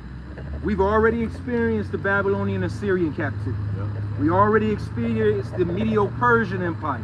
We already experienced the Greek. Yeah, right here. We've already been through the gold, the silver, the brass, the iron. We're in the iron mixed with clay. This is time. All right. Matter of fact, hit another scripture for me. Go to I want to say go to Hebrews 1:1 through 2, and then go to the blue letter and get the Greek for words. Because most people don't know what time, like we say, do you know what time it is? Most people don't have a clue what time they're living in because they don't properly understand history. They just look at America like, well, this is a good place. We're here. There's food here. There's cars. And this place will just go on for this happily ever after forever. No, nigga. There was an appointed time for this kingdom to rule because there was an appointed time for other kingdoms to rule. But people are so, God bless America and nobody else, spirited, the Babylonians, that they think that this place has been ruling forever and will continue to rule forever. Right. America's only a couple hundred years old. Right. Mm-hmm. All right, you got that, brother? You got it, bro. The Most High, who at sundry times and in diverse manners spake in times past unto the fathers by the prophets. By the prophets. The prophets. Sorry, my throat bothering me. The prophets are the ones that let you know what time it is. We're the ones that came out here starting with our apostles and elders. Matter of fact, I might step in, but well, hold on, you can stay right there. I'll step in a second. Oh, you about to step out? Or? Well, I stepped in. Somebody get Obadiah 1. Yeah, get Obadiah. Matter of fact, you read?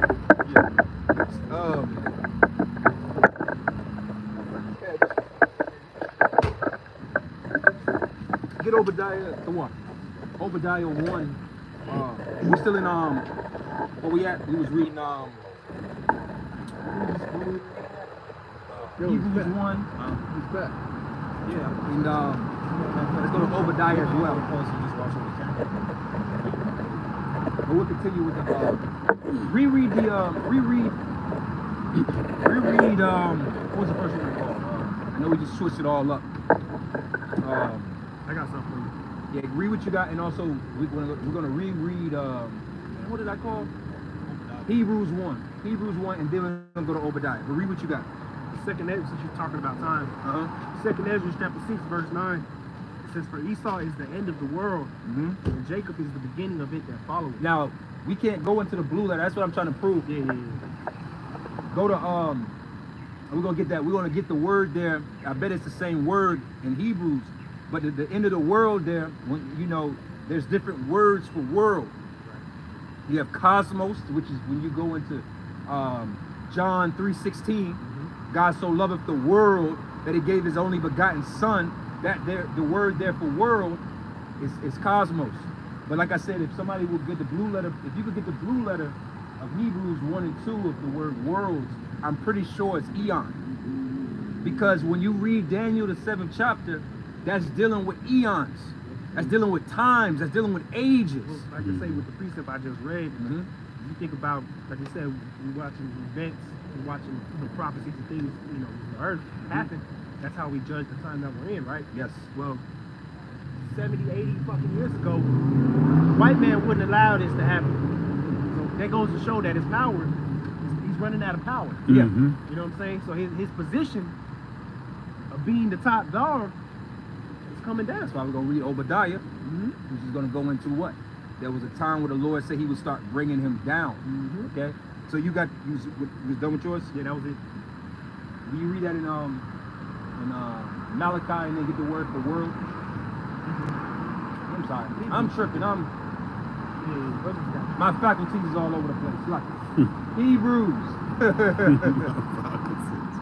Hebrews chapter 1, verse 1 says, God, who at sundry times and at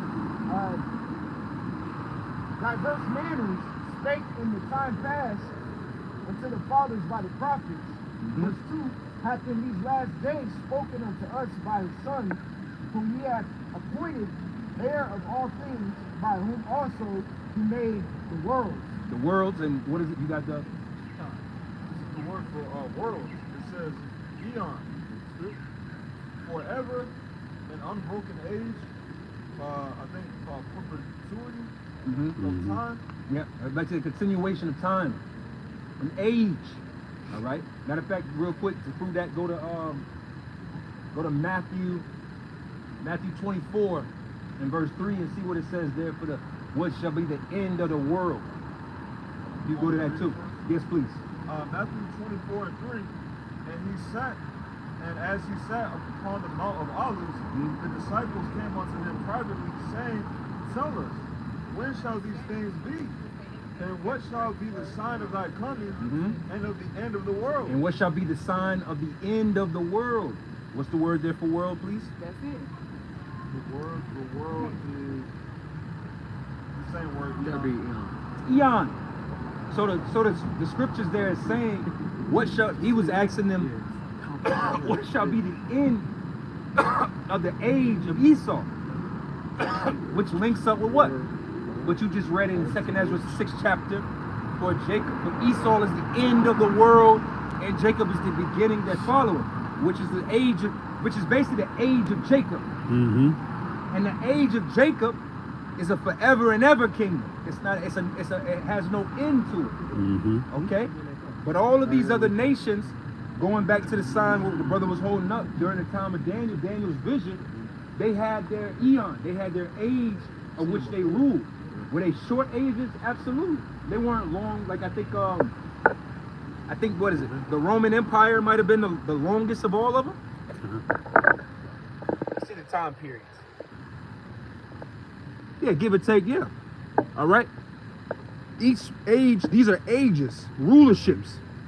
And like I was saying earlier, for time, the measuring of time, we've already gone through all of this. Right. We've completed the gold. We've completed the silver. Brass is completed.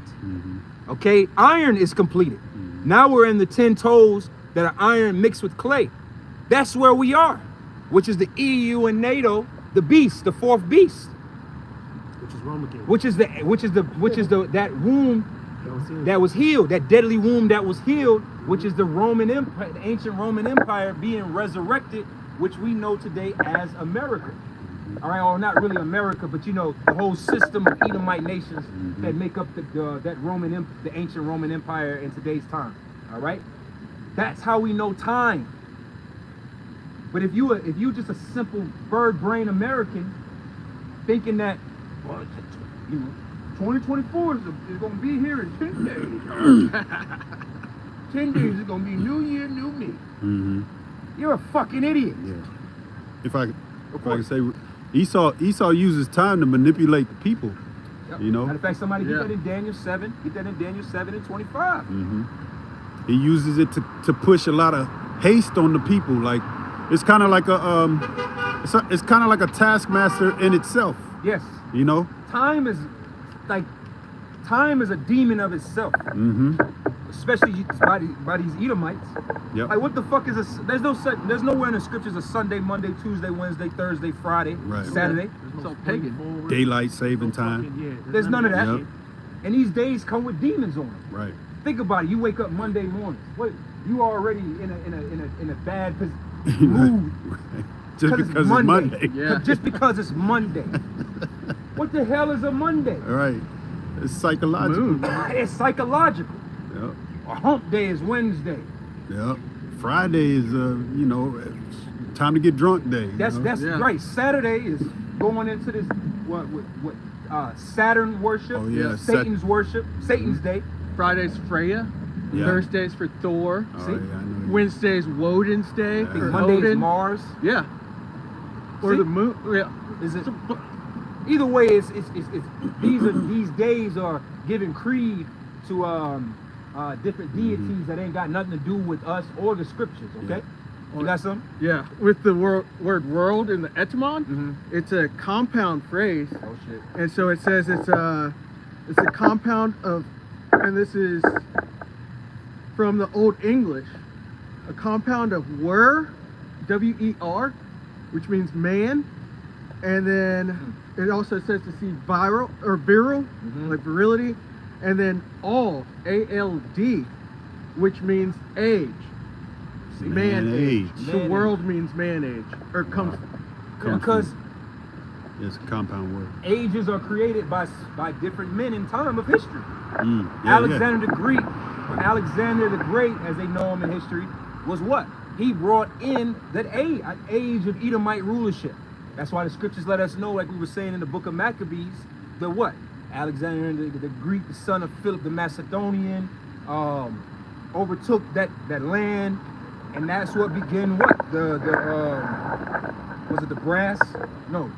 Yeah, the brass. Part of the statue. Right? Gold, silver, brass. Yeah, you got it. Yeah, brass, like which, see, and Alexander the Leopard is on that. Alexander the Greek's on that. He brought in, like you said, that man brought in the age of the brass. Yeah. And this is how we know time right here. That's right. If you don't understand this, you don't understand time. That's right. That's how serious it is. Most of these people on the earth are stupid. And they're stupid. Yeah. Like I said, you got niggas right now on planet Earth in America. 10 days. And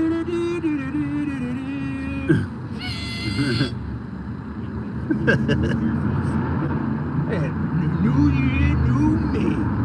Y'all niggas think 2024 is gonna be sweet. Well, we're here to tell you that hey, what are we here to do? Is prophesy bad times that are coming. Really, man, it gets bad quick. Because really, that's what we are. Really, through the Spirit, you know, we're weathermen, but we're also really we're timekeepers. Through the Spirit, we're spiritual timekeepers. Yeah, Chronicles. Yeah, the Book of Chronicles. That's the whole Book of Chronicles gives us a breakdown. Matter of fact, go to somebody get Job. I quoted it earlier, but get Job 8 and 8. Chronicles. That's a beautiful point. The Book of Chronicles. You know, you had, what was that, the last Mortal Kombat 11, you had Chronos. Yeah. You know, she was a god, she's basically a god of time. Matter of fact, I know I call, and also get Daniel 7 and 25 as well. All right, you got the, yeah, go ahead with the Job. Job chapter 8, verse 8 says, "For inquire, I pray thee, of the former age." Ooh, you hear that? It's lucky I got, It's all right. Job 8:8, for inquire, I pray thee, of the former age, and prepare thyself to the search of their fathers. See, that's why, brothers, we're exhausted in ways that we can't even comprehend, because we live vicariously. Mm. We live in the past, we live in the now, and we're living in the future as well. Mm. We're being pulled in so many different directions, because just as much as we gotta be occupied in prophecy moving forward, we always gotta go revisit the ancient of times to what? How would Abraham deal with this? How would Job deal with this? What was Isaiah? What did Isaiah say about this? What was Ezra saying about the times that we're in? Mm-hmm. We're literally, like I said, we're spiritual timekeepers. You got something, bro? I do. Yeah, bring it up. Well, how did you know? How Esau, he likes to manipulate the times. Yeah. He likes to confuse the people, talking about, the world was started billions of years ago. Yeah. Yeah. Like that, that in itself. So to have this truth, you can really calibrate yourself to what the fuck is really going on. Like that really gives you a sense of foundation and stability. Yeah, as the scriptures say, wisdom, knowledge shall be the stability of thy times. Us knowing what we know stabilizes us. Yes. See, the scriptures speak about the fact that, we're perplexed, but we're not despaired, because we're in a very puzzling time right now. But we're not in despair, because these people are in despair. They don't know what time it is. Right. They have no clue about where this place is going, how little time this place has. Mm. See, the concept of the day is time, but these people don't know what time it is. They're thrown all. Matter of fact, get Daniel 7:25. We'll go ahead and clear that off the book, because they don't get it. Like you said, Esau we'll tell people, well, the earth is give or take a couple, maybe 10,000+ years old, give or take a little bit more than that. Mm-hmm. That's far-fetched and hard for these regular people to comprehend, right? Mm-hmm. But then Esau could get on a documentary and throw fucking Morgan Freeman talking over it, and he'll tell you that the earth is 100 trillion years old. That shit. You don't even want to start with that, like. And niggas eat that shit up. Right. Bring it. You got the Daniel way with the day. Daniel 7:25. And he shall speak great words against the Most High. Mm-hmm. And he shall wear out the saints of the Most High. That's another indicator of the time that we're in. These brothers is fucking worn out, man. Mm-hmm. Oh yeah. Babylon is kicking everybody's ass, Mm-hmm. man. Nigga wasn't worn it. Nigga, man, shit wasn't this worn out 10, 20 years ago. Niggas had energy, livelihood. They were livelier, or however you say it. They had more vigor to them. Vigor, yeah, absolutely. More get up about them. Yeah. Get up. Regular, just every spunk. old man strength, spunk. Nigga had some More drive. Yeah. And like you said, man, in 2023 going into 2024, days away so-called, man, niggas is worn the hell out. Brothers is tired, man. And you know what that does? Go ahead, brother. But we gonna be tired, but we still gonna push for the Lord. Of course. Always. Because we understand what time. We're redeeming the time. But like you said, these people are worn out because, and that's another level of, like you said, manipulating the times. Mm-hmm. Keeping you in a perpetual place of working. Yeah. This devil don't give you people a chance to, or all of us in that matter, to have a chance to really redeem the time. Mm-hmm. How the hell are you gonna be able to redeem the time when you always chasing trying to pay the rent on the first? Yeah. You on that hamster wheel, man. A lot of people don't got the time to. Man, you know how, that's why it's really the spirit why we're able to do what we're doing. It's not of us. Yeah, come on, man. I have to work. Right. Niggas, they make you use your vacation time. That's wicked. That's some bullshit, man. Like you said, you think about time. I did a lesson about a few weeks ago about being overworked. Man, of all of developed countries in the world, man, we work the most. Yeah, we got countries out there that's free healthcare. Yeah. I'm not talking about, these third world, bullshit ass, countries that are beat up. I'm talking about developed. Switzerland. Yeah, we work the most out of all people. They got 4-day work weeks mandatory. Yo. You know what I'm saying? Niggas don't work 7 days a week on the other side of the world. Yeah. That's only here in America. They have certain places around the world have a cap on how much you can work. Yeah. How about that? You want to say something, I bro? think in that lesson that you mentioned, I believe you said even in the medieval times, yeah. we didn't like slaves. Peasants did not work that much as we do here in America. Peasants only work, they say, about 150 days of a year's time. That's how much the average a peasant would work. 100. Cause we've been talking about peasants for a while. Like, man, peasants ate better than us. Man, that's some bullshit, man. America's some bullshit, This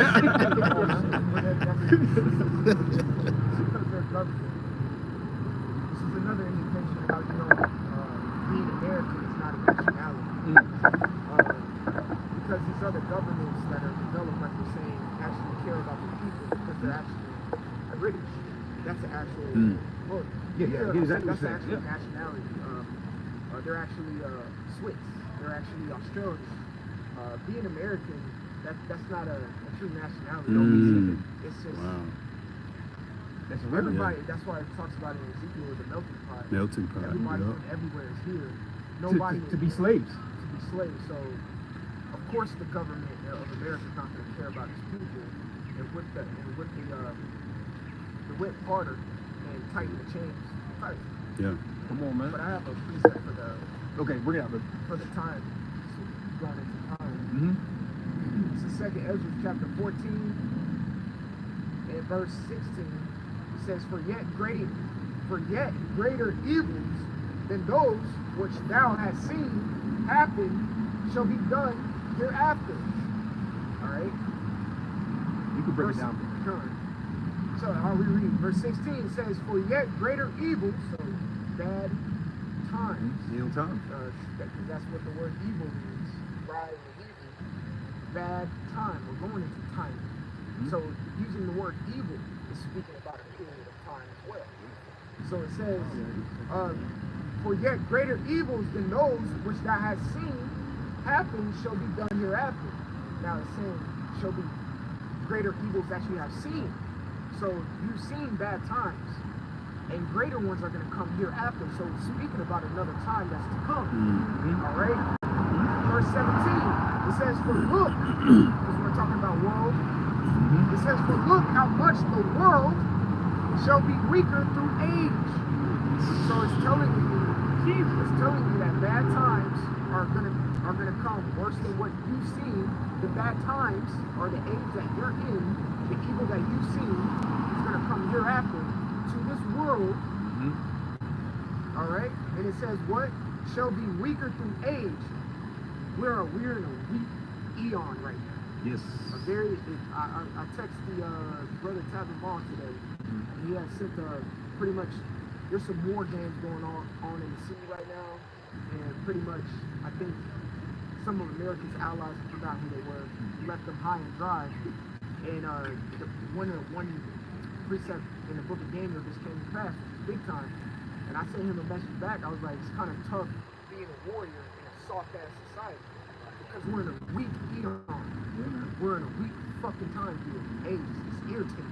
Because you know why? Because see, the Lord, and this is why a lot of people are drowning in this age, because the Lord set it up to be so. The Lord changed what it means to be strong.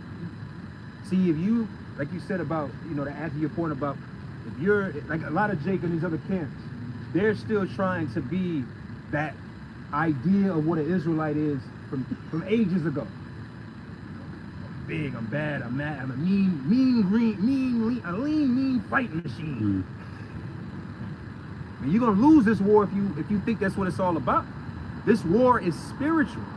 It's all mental. I don't understand. Evolution. Yeah, the Lord has evolved what it means to be in these things in a way where this fight is in your head. We're in the Hunger Games right now, but it's a mental game of surviving and continuing on. That's why, like you said, I posted in the group about a week or so ago. Ain't nobody posting these. Ain't nobody excited about next year. People are dreading what the next 12 months have to come for them. They're not looking towards them. Hey man, you know, I'm gonna and then I'm gonna flip this, and I'm gonna flip that, and I'm gonna flip this, and then I'm gonna go here, and I'm gonna go there, and then I'm gonna bring it up. Revelation 11 and 14. Salaki. This is Revelation 11 and 14. And the reason I'm bringing this out is because everyone has this spirit right now. I don't care if they're wicked or heathen or whatever. This is Revelation 11 and 14. It says, the second woe is past, and behold, the third woe comes quickly. That spirit was heavily pushed out January 1st, 2020. Because everyone's, because when you look into that word woe, it means alas, and it means Destruction. it means grief, or pity, or it means concerning. War brings a concern onto everybody. So nobody's excited for the next year to come because they know all it's going to be is war. So everyone's concerned. Redeeming the time. If I finish this. Yes, sir. 2nd Ezra chapter 14 and 17, it says, for look how much the world shall be weaker through age, which we got the understanding of that now. Yes, sir. It says, so much the more shall evils increase upon them that dwell therein. So these two verses in Revelation 2nd Ezra 14 is speaking about time period. And knowing, just like the captain's going into, you're not going to understand that unless you understand the time period you're in. We're in a weak age, like this is speaking about. Look at the military. Right. Like you said, look at the U.S. military. You got fat hoes in the military. You got nigger women in the military. You got trannies in the military. You got open gays in the military. However we feel, this is your representation of your. Like I think we went into at one point a parade. A parade is an actual military activity. When you see a parade is supposed to show the strength of that nation. North Korea, China, and Russia, they do it today. Yeah. They don't have a Macy's fucking. Yeah, they don't got men dressed up as drumettes twirling a baton in the fucking air in the front of it, man. Like you said, that's a sign. The fact that we see people from a weak angle shows us the times that we're in. The last part you said violence will increase or something? Second Ezra 14. I think sorrows or something. This Second Ezra 14 and 17. It says, for look how much the world shall be weaker through age, so much more shall evils increase upon them that dwell therein. Yeah, so like brother just read, you look at the place, like leaving your fucking house is a flip of a coin, man. You don't got the law with you. You don't know if you getting back to the house. These people, that's real. They cold, man. They cold-blooded out here. They getting evil and evil. Cold-blooded. More and more evil. You know what I'm saying? Like you can tell how people drive. You can tell how how on edge people are in these stores. You know, I remember when I started this job last year. One of the guys that was working there, he was like, yeah, man, we always got to keep the doors locked. He was like, man, too many killings going on around here. I was like, God damn. You know what I'm saying? But still, that's just like you said, it just goes to show you the times that we're in. Because the scripture say in Matthew 24 that it's the beginning of sorrow. Right? But it's just the beginning. It's going to get worse. Because like the brother just read that scriptures as a heavy scripture. I give a good example of that is, okay, you're from Texas. In Texas, they have a thing I believe is it's called mutual combat, right? Which basically in Texas, me and you, we have an issue with each other.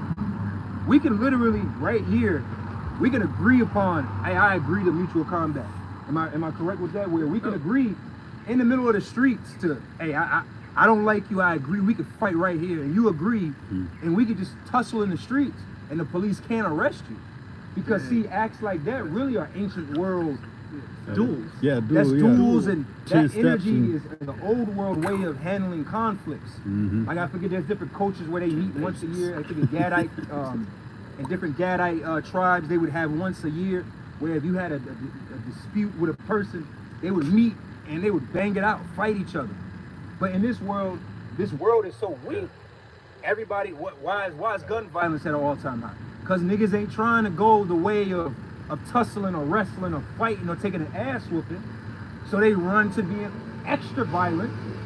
That's why you have so many. That's why you got so many shootings on the news every day. Because niggas ain't trying to go the tough route. Okay. Yeah, if I could Of say, course. remember time when we was coming up, they say, meet me on the playground, fucking 4:30 after school. That shit don't exist no And that more. shit actually happened back in my day, you know? Yeah. Like, Catch the nigga on the and you fucking fought it out. Yeah. That shit don't happen. Yeah. That don't shit hap- don't happen now. But I- Niggas, if a nigga got an issue with somebody and you put hands on them, and it's embarrassing, Remember that you better wear a bullet. You better move. Or they'll sue you. Right. The video you sent me, my man Duke. He was like, Yeah. fight. Yeah. You gonna get too much embarrassment because of the internet. Yeah, niggas gonna pull out their phone, record you. Yeah. They gonna yell world star over it, and you gonna be looked at like you a bitch for fighting. And they gonna for destroy the rest of your life. for you. So therefore, like you said, this age is weakening men in such a way. The military, we can stick to the military. Nobody wants to join the military anymore. Sucker if you did. But you know what? It used to be a time where there was great honor in men joining the military. That ain't so anymore because we're in a very weak place. Speaking of weak place, people have been taking these soldiers been taking to TikTok to complain about the food and the conditions of the military, man. Which only weakens their stance at being, as the brother said, the warriors of this place.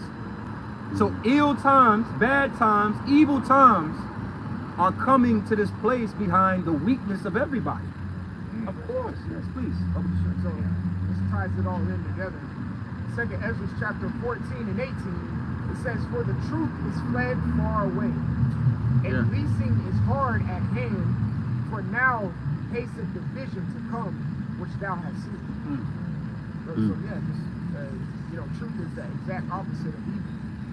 Evil brings bad times. Evil is, bad times brings confusion. Or confusion brings bad times. Since the truth is so far led away, that's what you get, evil times. Yep. Because you look at our women. Look at women and children. Women and children are the most vulnerable of any society, of any gathering, correct? And what's going to occur? Because of the weakening of the nation, the age of this weakened society, women, which props women up to be in a position. See, at all ages of old, women were not propped up the way that they are in this society. So what is that doing? It's putting them out in a position that can only hurt them. See, like we've been talking about for the longest here.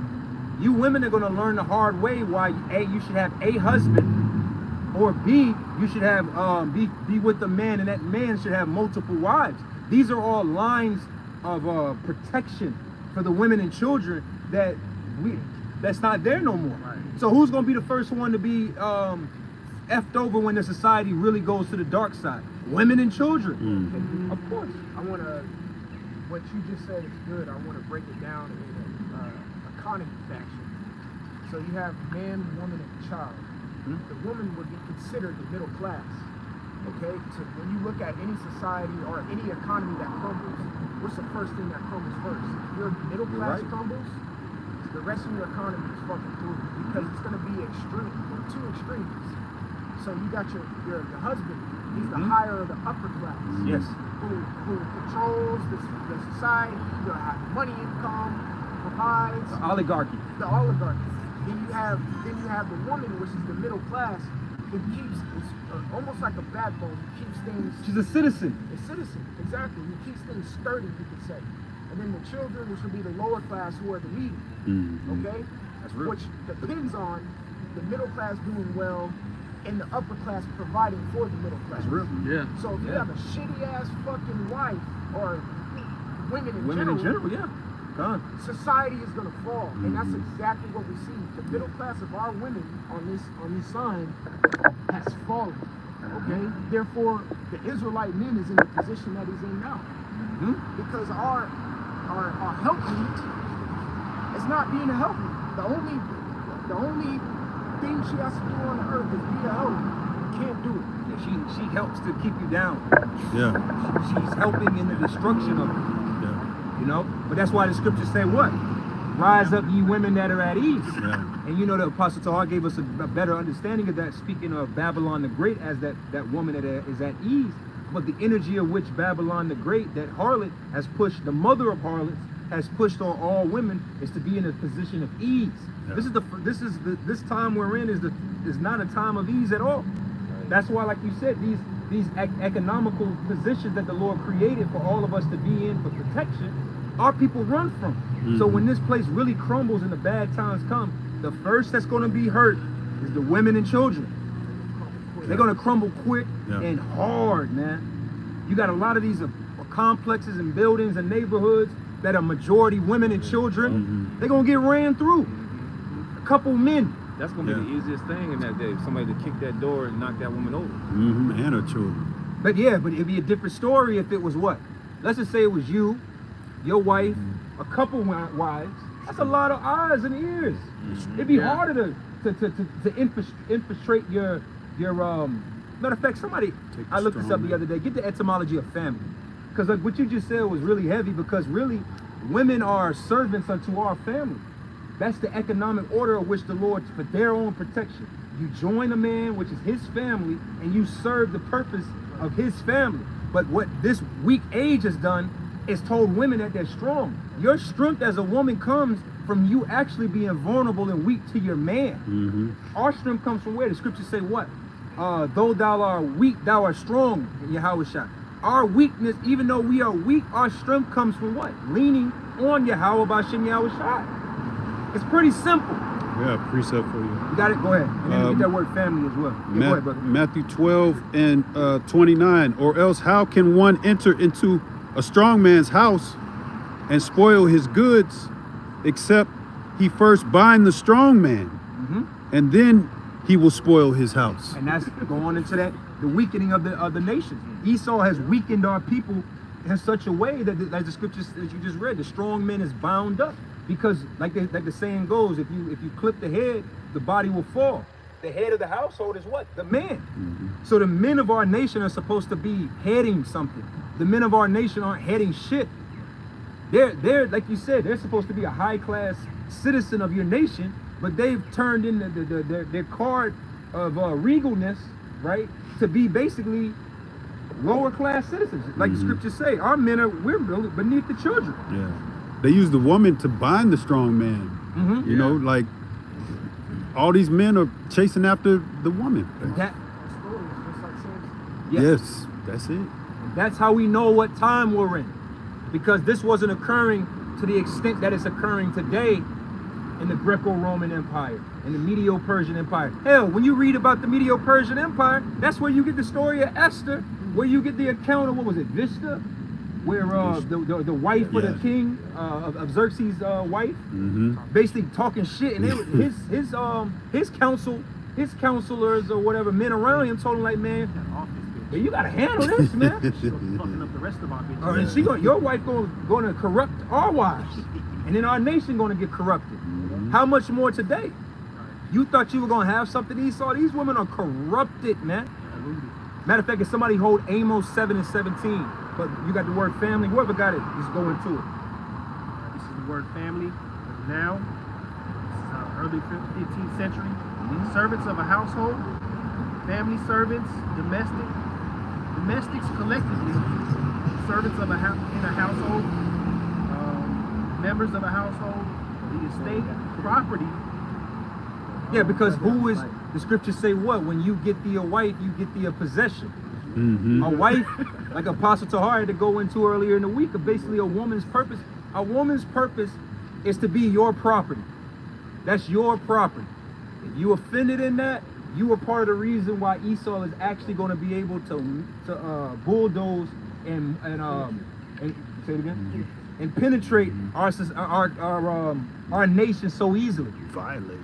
Yeah, he's going to easily do it because why? You're against the structure of which the Lord established for us to be. Matter of fact, if somebody also get Amos 3.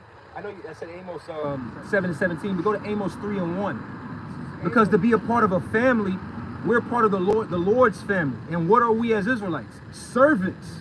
We serve the Lord because we are part of his family. Go ahead with that. Amos 3:1 says, "Hear this word that the Lord has spoken against you, O children of Israel, against the whole family which I brought up from the land of Egypt, saying," verse 2, "You only have I known of all the families of the earth, therefore I will punish you for all your iniquities." There we go. So that's why we are known as, and we don't got to get it, but it's at Jeremiah 6. We're a comely wife unto the Lord, because the word wife means what? Female servant. We are servants. We're serving the family of Israel, which is the Lord put his name on us. It's the same energy with the women of our nation. That's why you have a first, through the spirit, basically what we're cutting is Captain Cesariak's pandering prophecy. Right. Okay? Now, nothing stronger than, the only thing stronger than the Most High is woman's. What? You Yeah. niggas are stupid. Like I said, when you just simply look up a word as simple as family, where does the family name come from? Scriptures tell us. Go to Numbers 1:18. Yeah, go to Numbers 1 and 18 real quick. Because when the family is established by the man, this is all a form of protection. The daughter, you have daughters, your daughters is in her father's home until she reaches an age, and then she leaves her father's home, and then she goes to her husband's home, where she's always in a position of protection. That's where that comes from. Yep. All right, you got that? This is Numbers chapter 1, verse 17. It says, "And Moses and Aaron took these men, which are expressed by their names." It says, verse 18, it says, "And they assembled," Numbers 1 and 18, "and they assembled all the congregation together on the first day of the second month. And they declared their pedigrees after their families by the house of their fathers." That's where you get your family from. See, it said families. See, you get your family because even when you're a son, like the scriptures speak about King David. Before King David was King David, what was he known as? Oh, matter of fact, that's a good question. No. What was this? When you go in the scriptures and you read, let's just say Samuel or Book of Samuel, and it speaks about David before he became King David, how was he addressed? Don't overthink it. Son. Oh yeah, the son of Son of Jesse. Jesse. Right. Because he was a part of, he came out of his father's loins. So he would have been what? Until King David became King David per se, where he had his own wives, children, establishing his own family, right? He was still basically a man of his father's family. Was what? He was, basic title was David, the son of Jesse. If you type that in, it's going to be probably precepts. Yeah. David, the son of Jesse. David, the son of Jesse. That goes into order of things. And it's the order of things. That's the family. That's the structure of his family. Did you have something? Yeah, just want to make a point. Yes, sir. Because verse 17, you know, I love to get a punctuation that has a colon at the end. I always say this, that means the explanation is coming after. So what verse 18 is explaining 17. So it says, Numbers 1 and 17, "And Moses and Aaron took these men which are expressed by their names." Verse 18 is explaining the word express. It says, "These men which are expressed by their names." When you go into that word express, it means appointed. So these men which are appointed by their names. So that right there in the same verse 17, you can't get it on verse 17. Verse 18 will clear it up for you. Yes, sir. But it says these men are appointed. Men that are appointed. Not women, not, anything else. But it's saying men appointed by their names. Verse 18 keeps going deeper into it. It says, "And they assembled all the congregation together on the first day of the second month, and they declared their pedigrees after their families by the house of their fathers," which are the men that were appointed. It says, "according to the number of the names from 20 years old and upward by their polls." You see?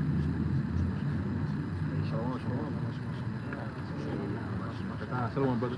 You want Amos 7 and 17? Yeah, Amos 7 and 17. This is Amos chapter 7, verse 17. It says, "Therefore thus saith the Lord, thy wife shall be an harlot in the city, and thy sons and thy daughters shall fall by the sword, and thy land shall be divided by line, And thou shalt die in a polluted land, and Israel shall surely go into captivity forth of this Keep that land. in the BBE. Let's see what it says in the BBE for Amos 7:17. Because see, this is again the disrupted form of the family that the Lord created for us to be in. You know, we're not Americans. We have a specific way in which the Lord gave, because like we were going into at the times, this is where true protection comes from. Your protection comes from having a solid and strong family structure. That's why we're what? We're a brotherhood. Our brotherhood is brothers are family. Yeah. We're correct? Yep. So this is a form of, this is a line of protection. This is a form of protection that we have because see, again, the scriptures say what? Two are better than one. You know, we're lions of Israel. We're not cheetahs. You know, we're not leopards of Israel. Yeah. You know, leopards are solo animals. They move through the jungle by themselves. But we're not, the Lord ain't created us to be leopards. That's why even with us prophesying, we prophesy in twos and threes. We have a camp. We're not by ourselves. Pack animals. Yeah, we're pack animals. You know? That's why again that spirit of I just do it on my own and that's really off. That doesn't even fit the mold of what the Lord established for us to be as Israelite men in this time. All right, if some men are by themselves, that's just the way the Lord had it saw it fit. But even still, you think of any Israelite that you think of that may be by themselves, that's only temporal. Most men that were by themselves ain't by themselves no more. Right. Of course. A family, usually, matter of fact, I want to go back to your precept, Amos 3. So Amos 3 and 2, it says, you only have I known of all the families of the earth, therefore I will punish you for all your iniquities. Verse 3, a classic, can two walk together except they be agreed? So the reason the Lord is saying this is because he chose us as his family because we have the most common, we're most common towards him. All right? Go back to Genesis, create them in our likeness. Yes. You see? So we're most common than any other nation on this earth to Yahweh Bashim Yahweh. So that's why whoever's common to you, you're going to gravitate towards. Kinfolk. Kinfolk, exactly. It's what you call a family. Is another good word for family is what you call a community.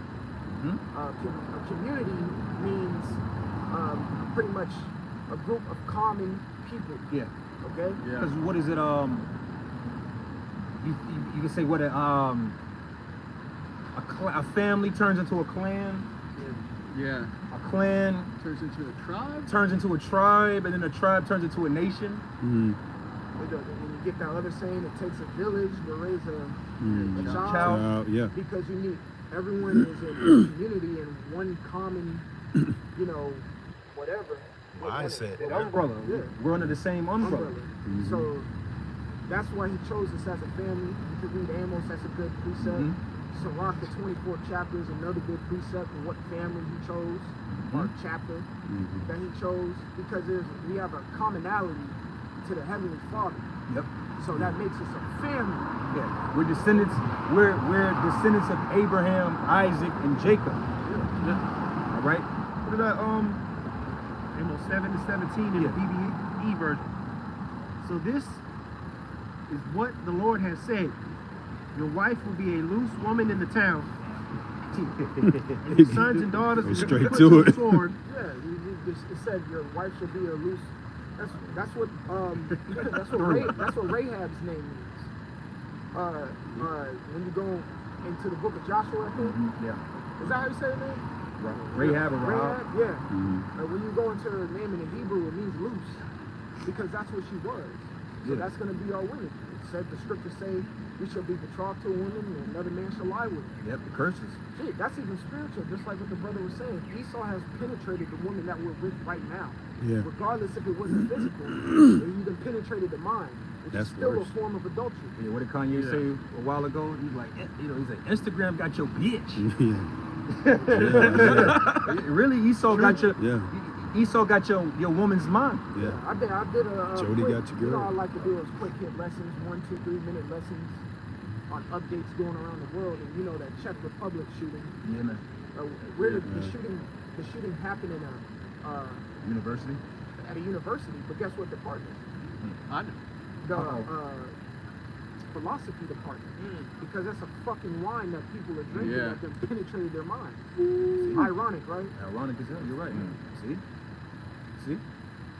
You got it, bro. It's like It says your wife will be a loose woman in the town, and your sons and your daughters will be put to the sword, and your land will be Go ahead. because this is just like what the captain backed me up on the economies.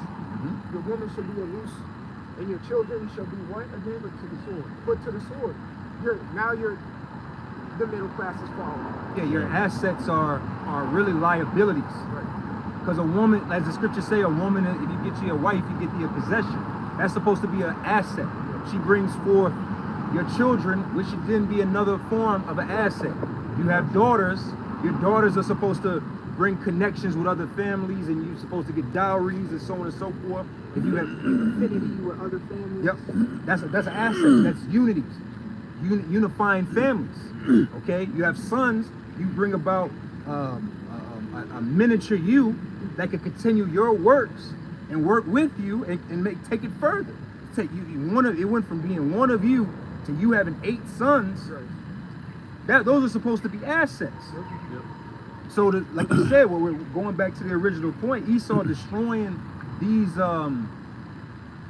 strongholds that the Lord established from us, going back to the old ways, is only going to affect these people that are outside of this, that are rebellious to this. If you're a loose woman, you have no guard. You have no guard. See, these women talk a lot of shit. Real ass nigga, real ass bitch, all that city girl shit, all that wild hot girl summer, all that shit. All you're doing is putting a mark on you. What is it? Remember that book we read when we were younger, The Scarlet Letter? You're walking around with a scarlet letter A on you to signify that you're basically a whore, and you wondering why the black woman is not desirable at this point. That's only a systematic way to weaken your position. It's not hurting us. It hurts us as a nation, but individually, it is effing women over. And when the time you got something? Oh, I just wanted to Yeah, this of course. because we always bring this out about America, which America is the bitch. Just like you were saying just earlier, you know, America's a skank asshole that's ugly and all that good stuff. Yeah, man. But in the book of Ezekiel, if I'm not mistaken, land of unwalled villages. Yeah, that's America, but you can liken that to you fucking women today. Oh yeah. You're loose. You are a land of unwalled villages. You easily penetrate. Oh yeah. Easily. You're a land of unwalled villages. And in the state of a nation, just like we always say, just look at the state of the women. Look at the state of the women, because as you beautifully said, you made a great point.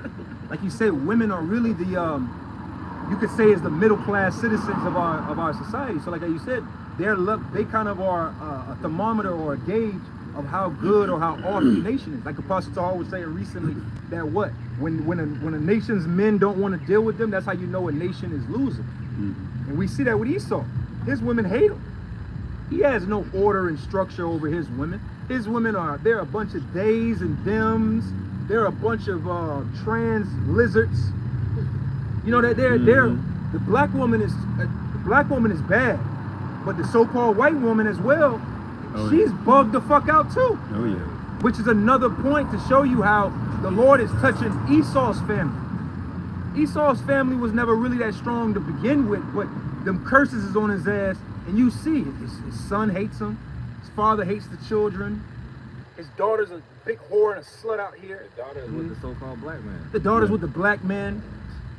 You get what I'm saying? This is how you gauge. You don't gauge a society how great. See, that's what's wrong with niggas. It's like, I know I'm ranting, but through the spirit, the problem with our people is, oh yeah, we all good because of a Jay-Z or a Beyonce. You don't judge a society or a nation of people based upon a few individuals. We would be stupid to judge so-called Negroes according to how Jay-Z and Beyonce are living. That's 2 individuals of millions that are struggling. Okay? I got a quick one for you. Yeah, read that out and you got a precept. No, if you got one, we'll work our way around. Get y'all up in that thing. And your sons and your daughters will be put to the sword, and your land will be cut up into parts by a line, and you yourself will come to your end in an unclean land, and Israel will serve. And all this shit got to come to an end in this unclean land. Ain't none of this is all of this is artificial. All of it. Okay? This the Spirit got us on this whole family structure thing. The American family structure is artificial. Okay? Like I said, I was talking to a brother earlier about my rib was watching some show, and it's a timepiece of the 1800s, and she was like, "Damn, you know, it was something." I think so, yeah. You know, I think it's something back in times or whatever, but it's like in New York. So basically, like she was commenting on the fact of it was always people around the house. There was servants at the house.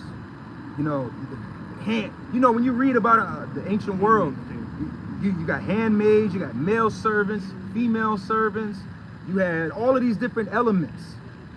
So in a household there, bro, you might have been, let's just say, how many people you think King Solomon could have had hundreds, if not thousands of people on his property. Oh, excuse me, you're right, the water. He had 1,000 women. Right. So then if you add to that, let's just say every woman had a servant.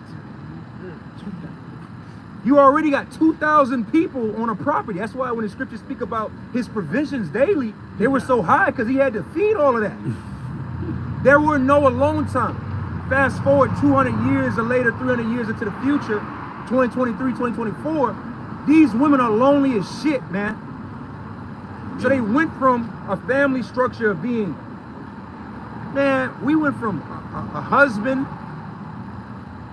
a bunch of children, a bunch of wives, a bunch of servants. You might have 20, 30, you might have been a regular Jake, not even a king, and still had 30, 40 people on your property. Working, you know, you got 3, 4 guys working with you on a farm, you got a few servants and so on and so forth. You might have had a solid 50 people around. What you're saying, and they got kids. Go ahead. What you're saying goes to that one song from Luther Vandross, "This house is not a home." Unless you're not there, you know. I don't mean to quote that. Exactly, yeah. But that's real. Just trying to bring out some truth. Yeah. Because you can't. A house is just a house if there's no one there. If there's no spirit in it. He's a chair is just a chair. And that's how Esau lives. That's actually Esau only knows how to build houses. He's never had a home. He's and then our people follow behind and like, yeah, this is the way to live right here. This is happiness right here. Yeah, I'm a woman and I don't want children. I'm a woman and I'll get married and settle down when I'm 47 years old. Blah, blah, blah, all that bullshit. That's all an artificial angle of how Esau created to trick and deceive you people. If I could just say real quick, Captain, it's like just a few generations ago, Jake was broke as shit.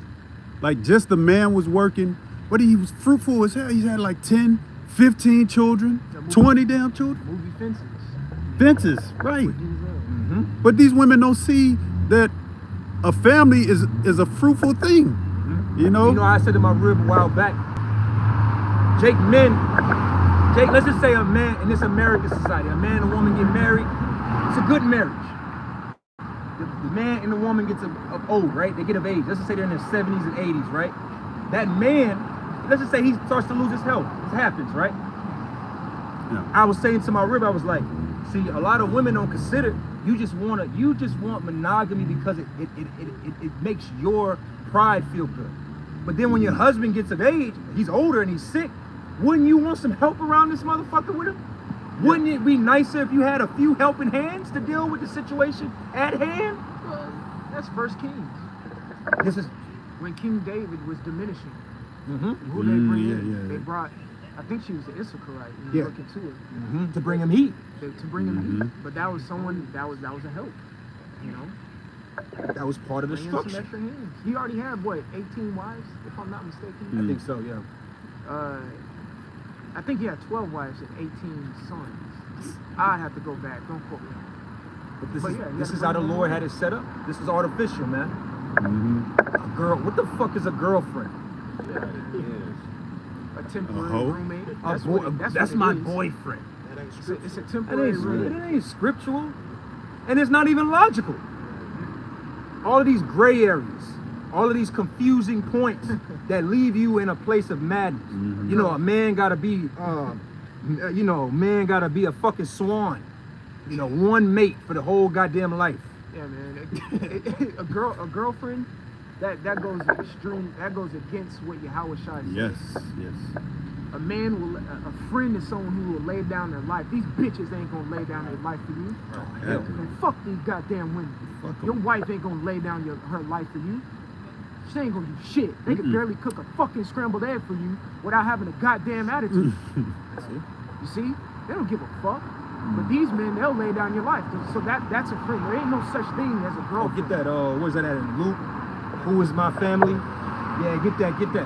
Who, except he that do the will.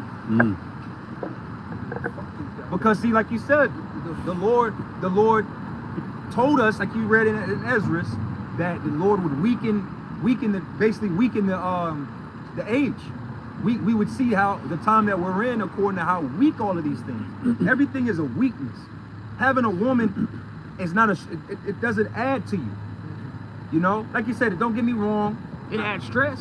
You know, if you got a woman, cool. But we're speaking about as a whole towards the nation as men. You know, like I said, we're not hypocrites. I have a woman. You know what I'm saying? But the state of men and women today, that's why women are out here single, lonely, effed up. Comes another Welcome to the example. city halfway naked. You know, because what? They're through. All right, you got that? Every time. This is the book of St. Matthew, chapter 12, verse 46. While he yet talked to the people, behold, his mother and his brethren stood without, desiring to speak with him. Then one said unto him, Behold, thy mother and thy brethren stand without, desiring to speak with thee.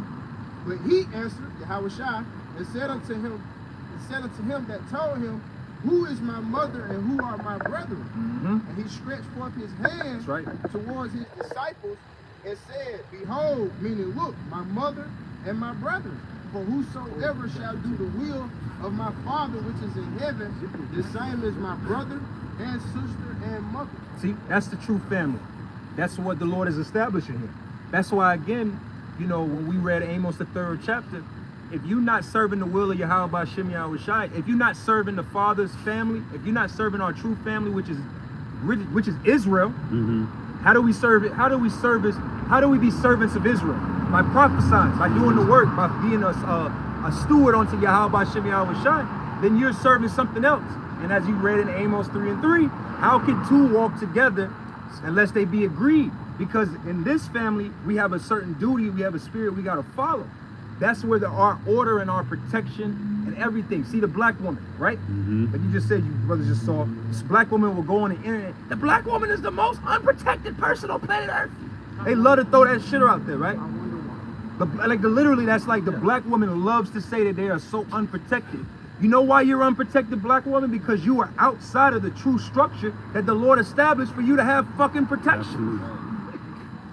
Absolutely. She under a deep spell, bro. They want us to see in the ancient world, if we saw, matter of fact, if in the ancient world, if we saw a woman of Israel walking down the street like that, we would have stopped that. We would have asked, hey, who is your father? Who's your husband? We're gonna inquire. Well, like if that bitch was walking down the street and a man would approach, oh no, nigga, yeah. But then when she get her ass jumped, then she's like, oh yeah. You know, I need somebody to protect me. Woman, Be a I'm crash a dummy. woman. Also too, A woman woman. walking around the streets like that in the ancient times, she looking like that, you know she's a slut. And it's a well-known. Yeah, you're right. It's a well-known Streetwalk. because in the ancient times, you're right. We had certain particular garments women should wear to discern what they were or what they are. Whether She a it's betrothed, mourning or she's a virgin, surgeon. But we see what happens when a woman goes out on her own. Eve. yeah, man. But when you treat them like a hoe, they be like, just because I'm wearing this don't mean I'm a hoe. Dave Chappelle. Yeah. What the fuck is he talking about? That's like me bitch? dressing up as a goddamn police officer, and niggas is asking me for help. Right. And I'm like, how dare you judge me according to how I'm dressed. Just because- Nigga, you look like you work for APD. Nah, man, how silly of you to assume. That's the perception. Come on, man. So again, that whole energy, that is why, like we've been saying, women have this idea that we just like, we don't want you. And the reason we don't want you is because we understand the burdensome that come with you in these times. These women are, like you said, these women are weak. I seen this bitch online the other day speaking about that. Y'all want us to be dumb, like you know, the women of like they was basically saying the generation of old women were. Bitch, y'all are dumber than y'all. You literally, this is the dumbest generation of women ever to be on the planet Earth. Ever. Dumb bitch. Sherry doesn't have understanding. The dumbest. These are the worst women, really across the board. These are the worst men, the worst women, and the worst children to ever be on the planet Earth. Gremlins running around. Yeah. Talk about the Yes, sir. Yes, sir. The scriptures say, wicked and adulterous generation. Because it's like, Of course. Bring it out. Get in there. Get in there. this is Ecclesiastes chapter 10, because it's because Esau Edom is so-called white man, which is the devil. The Bible speaks of it. But this is Ecclesiastes chapter 10, verse 5. There is an evil which I have seen under the sun as an error which proceeded from the ruler. And that ruler is Esau Edom. That's why Jake done adopted the ways of Esau Edom. Babylon the Great, which is America, got so much to offer. And our people don't want to come back in front of the umbrella of this truth, man. You know, the ways of Yahweh Shema Shai. It's not grievous, it's not hard. But the scripture said, Isaiah 1, the ox knoweth his owner, the ass is master tread. That's right. My people do not know, my people don't consider. A lot of our people don't think, I ain't trying to be long-winded. No, you good, bro. A lot of our people, so-called Negroes, Latino, and Native American Indians, they don't think that this comes with a recompense. Acting like that, treating your man like that, you know, drug dealing, pharmacia, idolatry, things like that. That comes with a consequence. We see it on the bottom, you know. So that's all I No, that's real. Because see, like you said, our people, man, they've gotten away from, like you said, the way that the Lord had it established. And you're vulnerable. You are out of bounds. Like Jay like to say, you are out of pocket. Exactly. Here's the herd, and you're supposed to be amidst the herd. You know the scripture, that's what I was going to say. The scripture saying in Ecclesiastes 7:7 that what? A gift destroyeth the heart. And in Babylon has come with a lot of gifts that really were these briberies, that word gift goes into, that have destroyed you. You think you could be a shit-talking woman and look down upon men because you have a cell phone and because you could call 911. That's why that's a gift that has destroyed you. A lot of you men, you have destroyed in your head the idea or the importance of having a family. Like we get on these, we understand on a base level the idea of what men going their own way, MGTOW. We understand on a shallow level, but in the spirit of it, how can a society maintain when the men are going their own way? When the men are really the establishers of the spirit of a nation. We're Israelites. The way that the Lord set it up for us men to establish our households is according to the spirit of the Lord, and that's how we live our lives, right? So where we at? You got something, brother? Yes, sir. Bring it out. Jeremiah 31:22. How long wilt thou go about, O thou backsliding daughter? For the Lord, Yahweh Shema Shai, hath created a new thing in the earth. A woman shall compass a man. And this is where you get this Captain Zazariah talking about the woman is strong. The woman is the strongest deity under Yahweh Shem Yahweh Shai. I think he said, or the Most High, really. Yeah. I think he really said, really, women are stronger than Yahweh Shai. Okay? Because this is something new that the Lord created on the earth, is that women would be over men. But that's not from a position of, they aren't stronger than us. They have a better footing or position in the society that the devil gave them. Through the spirit of the Lord put the spirit on Esau to bring about this feminism and women's rights and women having choice over birth, liberation, and all of these different elements that the Lord put on Esau to do to these women. But it's all bribery. It's all tricking. You've been tricked. Yes, you're under a spell. You've been bamboozled and hoodwinked. That's why if you could catch the truth from an old Edomite woman. You talk to an old Edomite woman, a woman in her, 50s, 60s, and 70s, she'll tell you, what the hell were we thinking? Feminism, this was stupid. She will. A woman with some sense will realize this is stupid. I could have just been in the house doing this, da-da-da-da.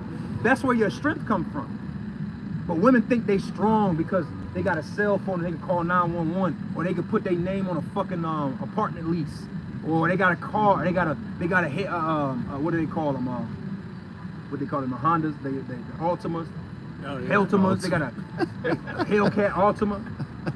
You know what I'm saying? They think they hot shit, and that's really all it takes for the women, especially Judite women, the nigga woman, to believe. The nigga woman thinks she's a shit because this bitch's name's on a cell phone bill. My name's on it. On what, bitch? On an apartment in the hood? Bitch living over there in Carson. Bitch living in the fucking, bitch is living in an apartment, talking shit.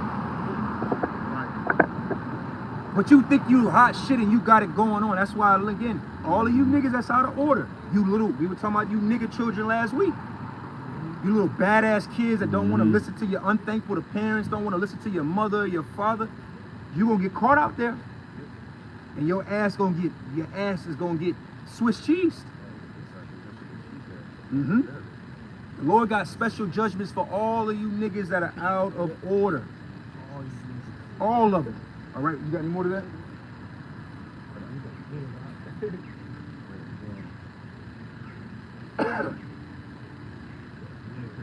Saying there's no structure, there's no order. These women think that they are above a man because Esau gives them so much opportunity. He really does open up the door for these bitches. And it's like it's easier. For example, like men, these crackers make it hard for men in general. Yeah. A man of color. Man, just like you said, just men in general. You know what I'm saying? But a bitch will come around, like, oh, I gotta give this example, like this black ass bitch at my job. This bitch is a dyke or a stud, my bad. You say it correctly. Study. This bitch is a stud, right? And it'll be like, and there's another Jake that work with, he'll be on his phone, we all sometimes be on the phone, and cracker come around standing on your shoulder, what you doing on the phone? But then you got this fucking black ass bitch that's just sitting at the shipping desk all day watching TikTok videos. Yeah, whatever the hell she want. This nigga don't say goddamn nothing to her. Bro. And me, we all, us That's men be it, looking bro. at each other like, what the fuck is going on? Yeah. No, But they- that's how this man, he sets up the society for that. These fucking women can basically rule over men. Yeah. Yeah, man, because the women are going to be the main ones. Women are going to be the main receivers of the MOTB. I know. Women and children, actually. Because why? Women and children. Say you want your food stamps, bitch, you better get that chip. You want some warmth, some comfort, some food, whatever it is that you believe is your rations or your whatever you want to call it. That you from your white daddy, you're gonna have to take that MOTB. Exactly. You want your Section 8 this month? Your bitch? Section 8.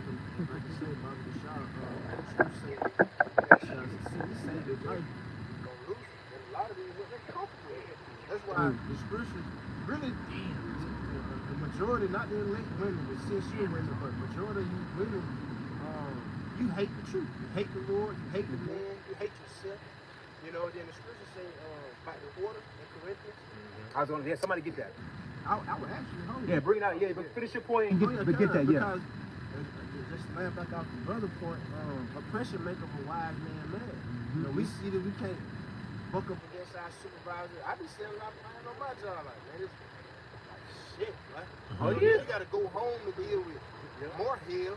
Even though we're balancing it, but for the majority, we oppress you. These bitches come on the job making mistake after mistake after mistake. They rude, they're obnoxious, they're stupid, and they get, like you said, they get mercy upon mercy upon mercy upon mercy. Let you be on a 100 right street. You done did 100 things right. Yeah. A one-on-one, you do something wrong. Baby, can you come in here and sit down? Everything all right? Yeah, we just noticed this. They already looking to get rid of your ass. Yep. So again, like how you said, these briberies have set women up into a position where they believe that they're stronger than they actually are.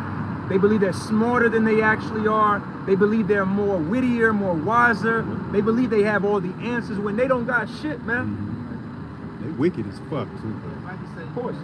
I was in Albany a couple months ago. Mm-hmm. I actually heard a female, nice looking female, you know, but she basically was telling me she won't a guy to worship the ground she walking on. She said she's the prize. She ain't got no children, which I don't care about that. It's the fact that, like, Yeah. like, because you got a high paying job, you're a nail technician or what the hell, never, you know, but I ain't about to go scripture on it, but I'm in my head like, man, the scriptures say your desire shall be towards your husband. He shall rule over you. You know, what about that? You know? These women, man, like you read in Jeremiah, you know, they believe in their mind that, like, you know, they believe, like you said, they genuinely believe that they are over us. Yes. Like like it's not even in their mind that they're being deceived that way. They actually believe that life has it set forth that they are above us. If I could say that they think it's evolution. Yeah. They think it's an evolution of things. How the world is evolving into a new thing, and really the woman is really supposed to be at the top, man. When they gonna be deceived just like this devil. That's why in a woman's mind, like you were saying, in a woman's mind, the male experience is the retarded experience. Yeah. It's the only way I can say it. Like in a woman's mind, like our experience in life is the retarded version, and the woman's version is the right version. When in all actuality, really, the woman's version, the experience of life is really retarded. It's upside down. When you really sit down and you even talk to your own woman, and you think about the shit that she's thinking about, dealing with, got going on, it's really retarded as shit. Salakia. Of course. Alright, you didn't have to put me on. Okay. I was having a conversation with somebody from the tone of the topic. You already know who. Yeah. I was like, man, this society could collapse at any given second. You know, I'm trying to prepare. You know, get ready, whatever. She give me a 5-month plan on how she gonna get a car. I'm like, I see where your head's at. You can't take these bitches serious, man. You cannot take them out of the world. They will always, I don't care, they will always be in the world. Yes. You know what I'm saying? I'm like, damn, You know, that's where you see all this war going on. That's the most important thing to you. You see, I just did a lesson. 20,000 people in Gaza just died in 3 months. And you talking about trying to, a 5-month step plan on how I'm gonna raise a down payment on a car. I'm like, nigga. That's the coldness of the Lord, man. I just gave you a whole spiel on how this shit about to crumble. And that's what you're choosing La La Land while I'm talking. I'm like, okay, that's cool. But you know how we react. I'll be like, oh, okay, yeah. But you know what? Even as silly as we gonna close up in a second. But even as silly as our women are, they have a form of protection by being connected to us because we deal with them according to knowledge. We keep them in their rightful place. Like we always say, you men out here that take your woman. Like I gotta, you know the dude. I don't even gotta say his name. You already know the dude that was living with me. I talk this dude and I'd be like, well, him and his, well, what do you want? Whatever she wants. Where would you like to live? Well, wherever she want to live. Man, I gotta get this, bro. Well, what do you? Yeah, that's I was just thinking. Like he just no matter what. Well, what kind of car do you want? Whatever you want. Whatever kind of car she wants. But that's why Jake was going out for if I can say, Of course. These pagan holidays like we see now. Oh yeah. You know you ain't with it. Now because she want a tree in the house, you gonna put it up. Yup. Man, she gonna be mad at me and I can't deal with it. So yeah, honey, go ahead and put a Christmas tree in there. No, I ain't gonna be. A lot of you men, I don't want to be a Hebrew because my woman against it. A lot of you men, we've always been saying this. And I said this, a while back. I said, man, one thing I would love to get to the kingdom and see that counter. How many people have died directly and indirectly behind women? And I'm like, even in the spirit of it, when I thought about it, I said, you know what? All men. All men, and that Captain Tazariak is why the scriptures were speaking about women. That's their strength, is the deceptiveness that they bring. And if you're not a strong man, they will conquer you. Yes, they The will. king is wicked, the women are wicked, Yep. and the wine's wicked. That's it. And just a quick example was King That's why Solomon. it's important to be grounded and rooted. I didn't mean to cut you out. No, you good. Be grounded and rooted. Yes, sir? Book of Sirach, chapter 25, Yeah, verse we're close 24. on that. Of the woman came the beginning of sin, and through her we all died. Yeah. So if you a Jake, like most of the people of our nation, Your woman, you really are servants unto women, as First Ezra the 4th chapter. You are a servant unto women. That don't mean they're strong. There's nothing strong about a woman being in a position like that. That's why a lot of you men, when this time's coming, all you've been doing is exercising your right to be a fucking follower of your woman. When the Lord presents those ill times, those evil times, her black ass or her brown ass ain't gonna have no answers to what the hell is going on. Right. And our answers to you is gonna be, nigga, go get that chip, and let's go to this concentration camp. Because I heard they got foods. Yeah, see, that's why Whatever that's that why is. the Lord didn't have Hillary Clinton in office. If y'all watched that, when she ran against Trump and shit, her first initiative was dumb bitch, was to do a no-fly zone. I think over in Syria, which would have caused all-out war. It wasn't time for the Breakout. the climax of World War III yet, and that bitch would have brought it. So it was like, nah, I can't have that dumb fucking woman, irrational, making stupid ass Bitch dealing with decisions. menopause and go send everybody in the fucking World Fucking War war. III. Because that's exactly what a no-fly zone during that time would have caused all war to break out. Bring that out. We're gonna close up on that since they walk. This Job 39 and 17, because Yahweh Bashim Shah hath deprived her of wisdom, neither have he imparted to her understanding. That's Yeah, it. and we have that understanding, which was a hard pill for us coming out of the world to understand, but the Lord shows us is that's why men leave. Women aren't. That's why we learn what? The hard way. Men are always out here seeking for women to, man, she just want to apologize. Accountability. Women aren't supposed to really have you're looking for women to have wisdom. You're looking for women to have a level of seeing outside of themselves. Only people that can do that are leaders, which are men. You want your woman to be a leader. She's not. Right. That's why you're not supposed to follow their lead. That's right. But again, that's why a lot of you niggas are gonna die in the next months to years to come, following after a stank ass woman. Now. Here it is, your woman's supposed to be following after you, taking heed to your words, but every goddamn decision that's made in the household, you want her to make it. Whatever car she wants, wherever she want to live at, whatever she want to eat, wherever she want to go, whatever she want to do. She want an open relationship? Sure. That goes for your mama too. Oh, well, yeah, man. You know. And you still.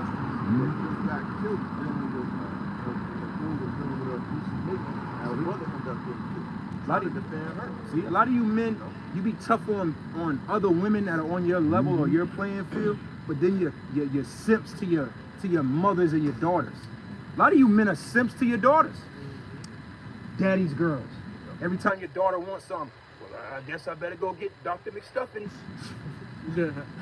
All right, so we're going to close up because they closing up. With that, we're going to give all the glory to Yahweh Ba'Shem Yahweh Shai Ba'Shem Ruchah Wadash. All right, shalom. Shalom.